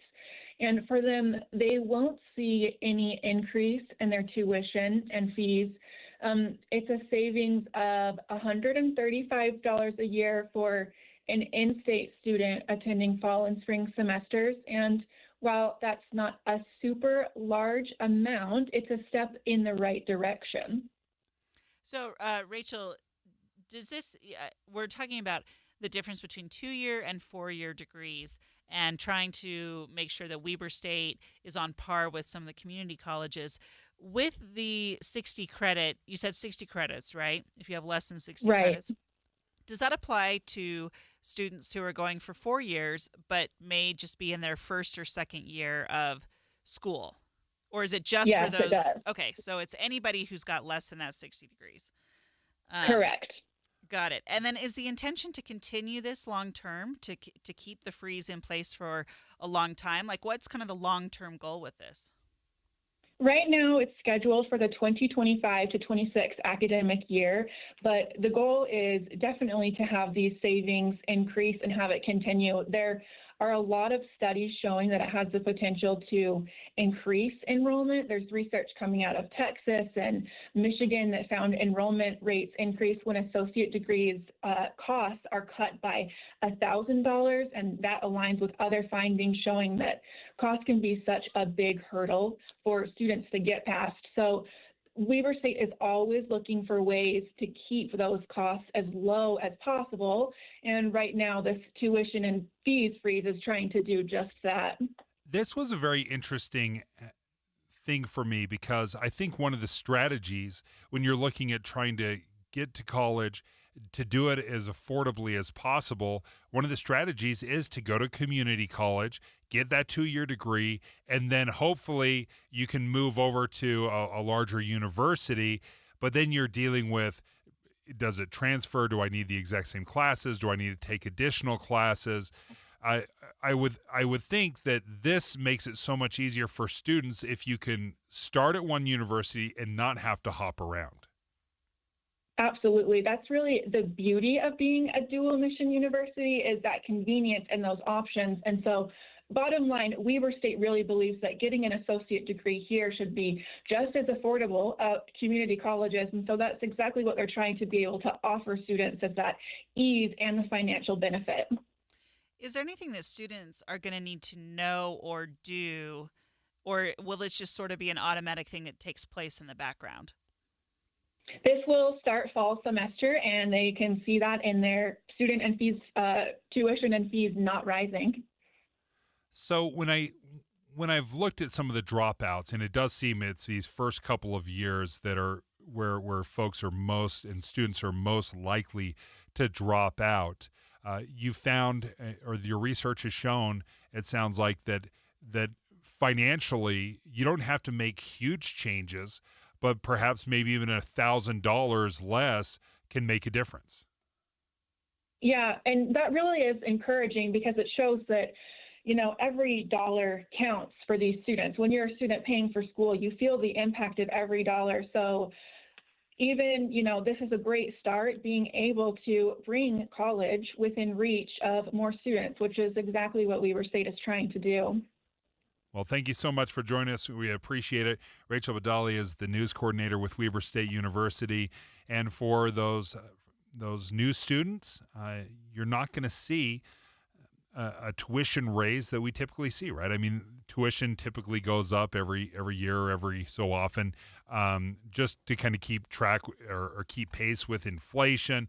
Sometimes they just need more funding, but Weber State is saying, listen, we're not going to do that if you are in your first couple of years of college. So if you have 60 credit hours or less, you're going to pay a reduced fee compared to the juniors and seniors, so to speak.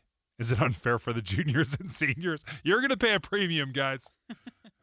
It's a great question. So we appreciate Rachel Badali for joining us, Weber State University. But I think at its core, when you have to go to a community college, maybe to get your associate's degree, and then have to switch and then juggle, okay, well, do all these credits, come across? Do I get credit for everything that I've done, or am I going to have to take additional? That is just quite the headache. So I like this. I think this is smart on their part, right? Keep those students there, transition them to 4 years if they want to go, and be competitive with the community colleges. Up next, U.S. Attorney General Pam Bondi has announced federal charges against a Colorado man who is accused of setting a Cybertruck on fire. He's looking at perhaps 20 years in prison. We are coming after you. We will find you. You better look out and you better stop it. Emergency traffic on KSL News Radio, brought to you by Mountain America's My Style checking account with built-in benefits. Right now, Morgan County drivers, if you can avoid westbound I-84 going between Peterson and Mountain Green, you want to do so. All westbound traffic is being forced off the freeway at exit 4300 North, and that is due to a crash near Mountain Green. We do have heavy delays in the area back to Peterson and Enterprise. Again, all traffic forced off the freeway, and if you can, delay your travel time or use an alternate route. Wasatch Front businesses and property managers. GoPave Utah provides all asphalt repairs for your parking. For patching and paving along the Wasatch Front, contact GoPave Utah. GoPave Utah, GoPaveUtah.com. Ricky Meese in the KSL Traffic Center. This is Derek Miller speaking on business. A strong workforce starts with the right training, and Mountain Land Technical College has been equipping students with that foundation since 1989. With hands-on learning and industry-aligned programs, MTech prepares students to excel in high-demand careers. College President Clay Christensen joins us with more. At Mountain Land Technical College, we don't just train students, we build Utah's workforce. As a proud partner of the Salt Lake Chamber, we share a commitment to strengthening Utah's economy by equipping students with the skills employers need most. Our graduates don't just fill positions, they fuel business growth. Each MTech graduate generates an average of $265,000 per year in economic output. And for every tax dollar invested in an MTech student, the state receives a $142 return in economic activity year after year. Our industry-driven curriculum, employer partnerships, and hands-on training ensure that MTech graduates step into the workforce confident, capable, and ready to make an impact. Not only that, MTech is one of the most affordable higher education options in Utah, with 99% of our students graduating debt-free. Good for students, good for business, good for Utah. Learn more about how MTech can strengthen your workforce at mtec.edu. Mountain Land Technical College is shaping Utah's future. By focusing on hands-on experience and industry needs, they're helping students launch careers while strengthening businesses and the economy. I'm Derek Miller with the Salt Lake Chamber, speaking on business. Take advantage of Yes Heating, Air Conditioning, Plumbing, and Electric's $99 or it's free mainline drain clearing special. That's right, $99 or it's free. Feel secure knowing the trusted professionals at Yes guarantee that if we can't clear it, you don't pay for it. Whether it's a small clog or a larger mainline sewer drain issue, the experienced technicians at Yes are ready to solve all of your drain problems. Call now or visit theyesmancan.com for details, terms, and conditions. Dave and Dujanovic. Dave and Dujanovic. Seeing some interesting reports pop up. This one from ABC News that says that President Trump has privately indicated that Elon Musk could be stepping back from his current role. Right now, Elon Musk is employed as a special government employee, and that appointment is not to exceed 130 days. I didn't realize that there was kind of some limitations with the way he's been hired so far, but it doesn't seem to just be a 130-day thing. ABC News is saying that Musk's decision-making has divided Trump's top aides, and it has sparked rifts among those closest to the president. Aaron? Really? I know, a little bit surprising when you keep trying to fire everybody's people. He's gone in there, and he has been the government hatchet man, where he's gone into these massive government programs, and he's chop, and it has had a massive ripple effect, and it has been, a little over 3 months.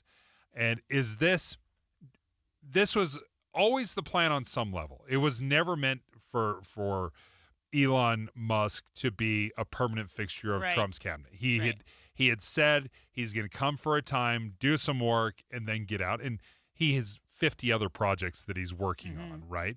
What do you make of this, though? Well, I think the big question is, do you think that Doge has accomplished what it was meant to do? and what it set out to do. And if you do, then yeah, it's time for him to step back. And if not, it maybe is the chaos from Doge enough that, I just think back to the first cabinet meeting, right, where Elon Musk is standing there in a hat talking to all the cabinet members, and you're sitting there thinking, well, this is very clearly about Trump trying to get the cabinet members on board with what Musk is doing. So, but also Trump doesn't like to share the spotlight, and maybe it just things had run their course. And if Trump feels like his agenda is going to be hurt, because if he has to spend all of his time defending Elon Musk and can't do the job that he wants to do, then maybe he's just ready to pull the plug. I don't know if anyone has been more of a disruptor than Elon Musk. I mean, he's absolutely gone in and he set an expectation with these cuts and the firings to a level that I don't think the American people had any idea what this would look like. I mean, this was not a surprise. Doge was not a surprise. Right. President Trump had talked about it on the campaign trail. He talked about massive reductions, and that's not a surprise. But I think even once we started seeing it and seeing it unfold, I couldn't help but be shocked. Like, I didn't realize all the areas that they would touch, Doge would touch in such a short period of time. Well, and to what end result too, right? If the courts are blocking every move that Doge is making, I don't know. I mean, even today, RFK Jr. has been talking about reductions in Health and Human Services and pulling back on that department. Really, for this to be lasting and meaningful, it does need to move away from Elon Musk, and it needs to be within the cabinet members themselves and within Congress to actually start to pull back on things. Otherwise, none of it's permanent, and the next person who comes into the White House is going to change the whole thing. Do you think it did send a message or maybe an expectation to each of these cabinet members who are leading these organizations of what is expected and what level of accountability is expected? Or do you think this is a true reversal of what has been going on the last 3 months? That's an interesting question. I think it has set an expectation, that at least for what Trump wants, right? And maybe that influences how each of these folks look at their own departments. Some of these folks came in, I think, very much on board with the Doge mentality, and maybe some of them didn't. It was interesting to see some pushback from Trump's own cabinet members on Elon Musk when he started going after their departments. But yeah, so I think it has sent a message, but I just don't know how long that message lasts. Like I said, it has to be something that everybody in the federal government embodies within themselves, an entire paradigm shift on the role of the federal government. Otherwise, it just isn't going to last.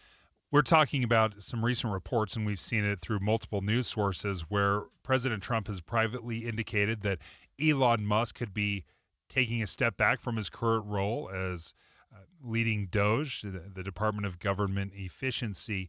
And when we're looking at long-lasting fixes, because obviously when you're looking at the federal government, and as we have talked about, the potentially hundreds of thousands of employees that have been fired or will be fired or sunset on some level, it is hundreds of billions of dollars. Obviously, when you're talking about employees and benefits and salary, if you can cut those positions and not refill them, that is massive savings. But to your point, if everybody just goes back to filling these positions, then it doesn't change anything. Yeah, and it, like I said, it's a whole paradigm shift, because most of the money in the federal budget goes to a lot of our entitlement programs, Social Security, Medicare, Medicaid, right? I mean, even the interest that we pay on the national debt, I think, outweighs what we put into the military. We're talking massive amounts of money that you can only do so much about, right? Unless you drastically change the entitlement programs, you're not cutting those costs. And unless you get your interest under control, you're not getting rid of that expense, right? So if you really want to deal with the federal deficit, if you really want to deal with the spending out of Washington, you have to push a lot more authority and power back to the states and just get out of the business of a lot of this stuff entirely. And then you've got to put all of the money you've got into paying down your debt and dealing with the entitlement stuff. That's such a great point, because it's so easy to focus on discretionary spending, and that's truly what DOGE has done largely. Is just looked at discretionary spending and departments where there were inefficiency, looking for waste, fraud, and abuse. But to your point, Social Security, Medicaid, Medicare, that eats up basically 2/3 of our federal budget every year, and that doesn't even get voted on. It's just automatically funded. But this was something that DOGE was looking at. They were looking at Social Security records. They were making sure that the appropriate people, trying to figure out is there fraud, and they claim, and they've shown many instances that there were problems within the Social Security office, whether it was errant payments or people that were on the rolls for far too long. There's no 150-year-old out there, but they were still on the rolls. So again, I do wonder if he's leaving on good terms because he's got 50 other projects that he's working on, or if it has run its course. And I wonder too if maybe some of that is the damage to his own businesses. Tesla has suffered in a number of ways.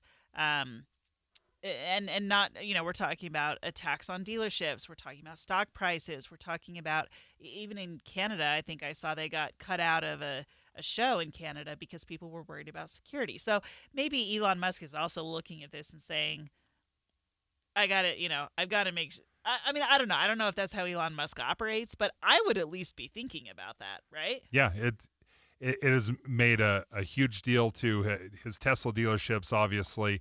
We'll talk about that more another day. But we'll turn things over to Maria Chaleos right now in Utah's Noon News. Be advised, this is your opportunity to save up to 40 to 80% on a hot tub or swim spa. This weekend only, Friday through Sunday, Utah State Fair Park. Be advised, this is your opportunity to save up to 40 to 80% on a hot tub or swim spa. This weekend only, Friday through Sunday, Utah State Fair Park. 18-month interest-free financing. Our factories have demanded we sell 1,000 hot tubs and swim spas this weekend. Utah State Fair Park.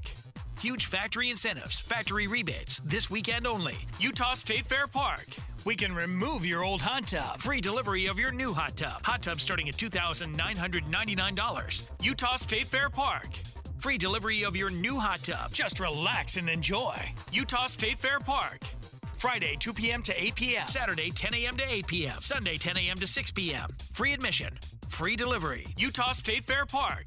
Call 833-SPA-SALE or visit hottubandSwimSpaSale.com. As a business owner looking to take your business to the next level, it's all about the right marketing. But what exactly is right for you? At KSL News Radio, we are ready to help you craft the perfect comprehensive strategy. Whether it's our powerful talent endorsements, engaging live interviews, creative production, live events, or our extensive digital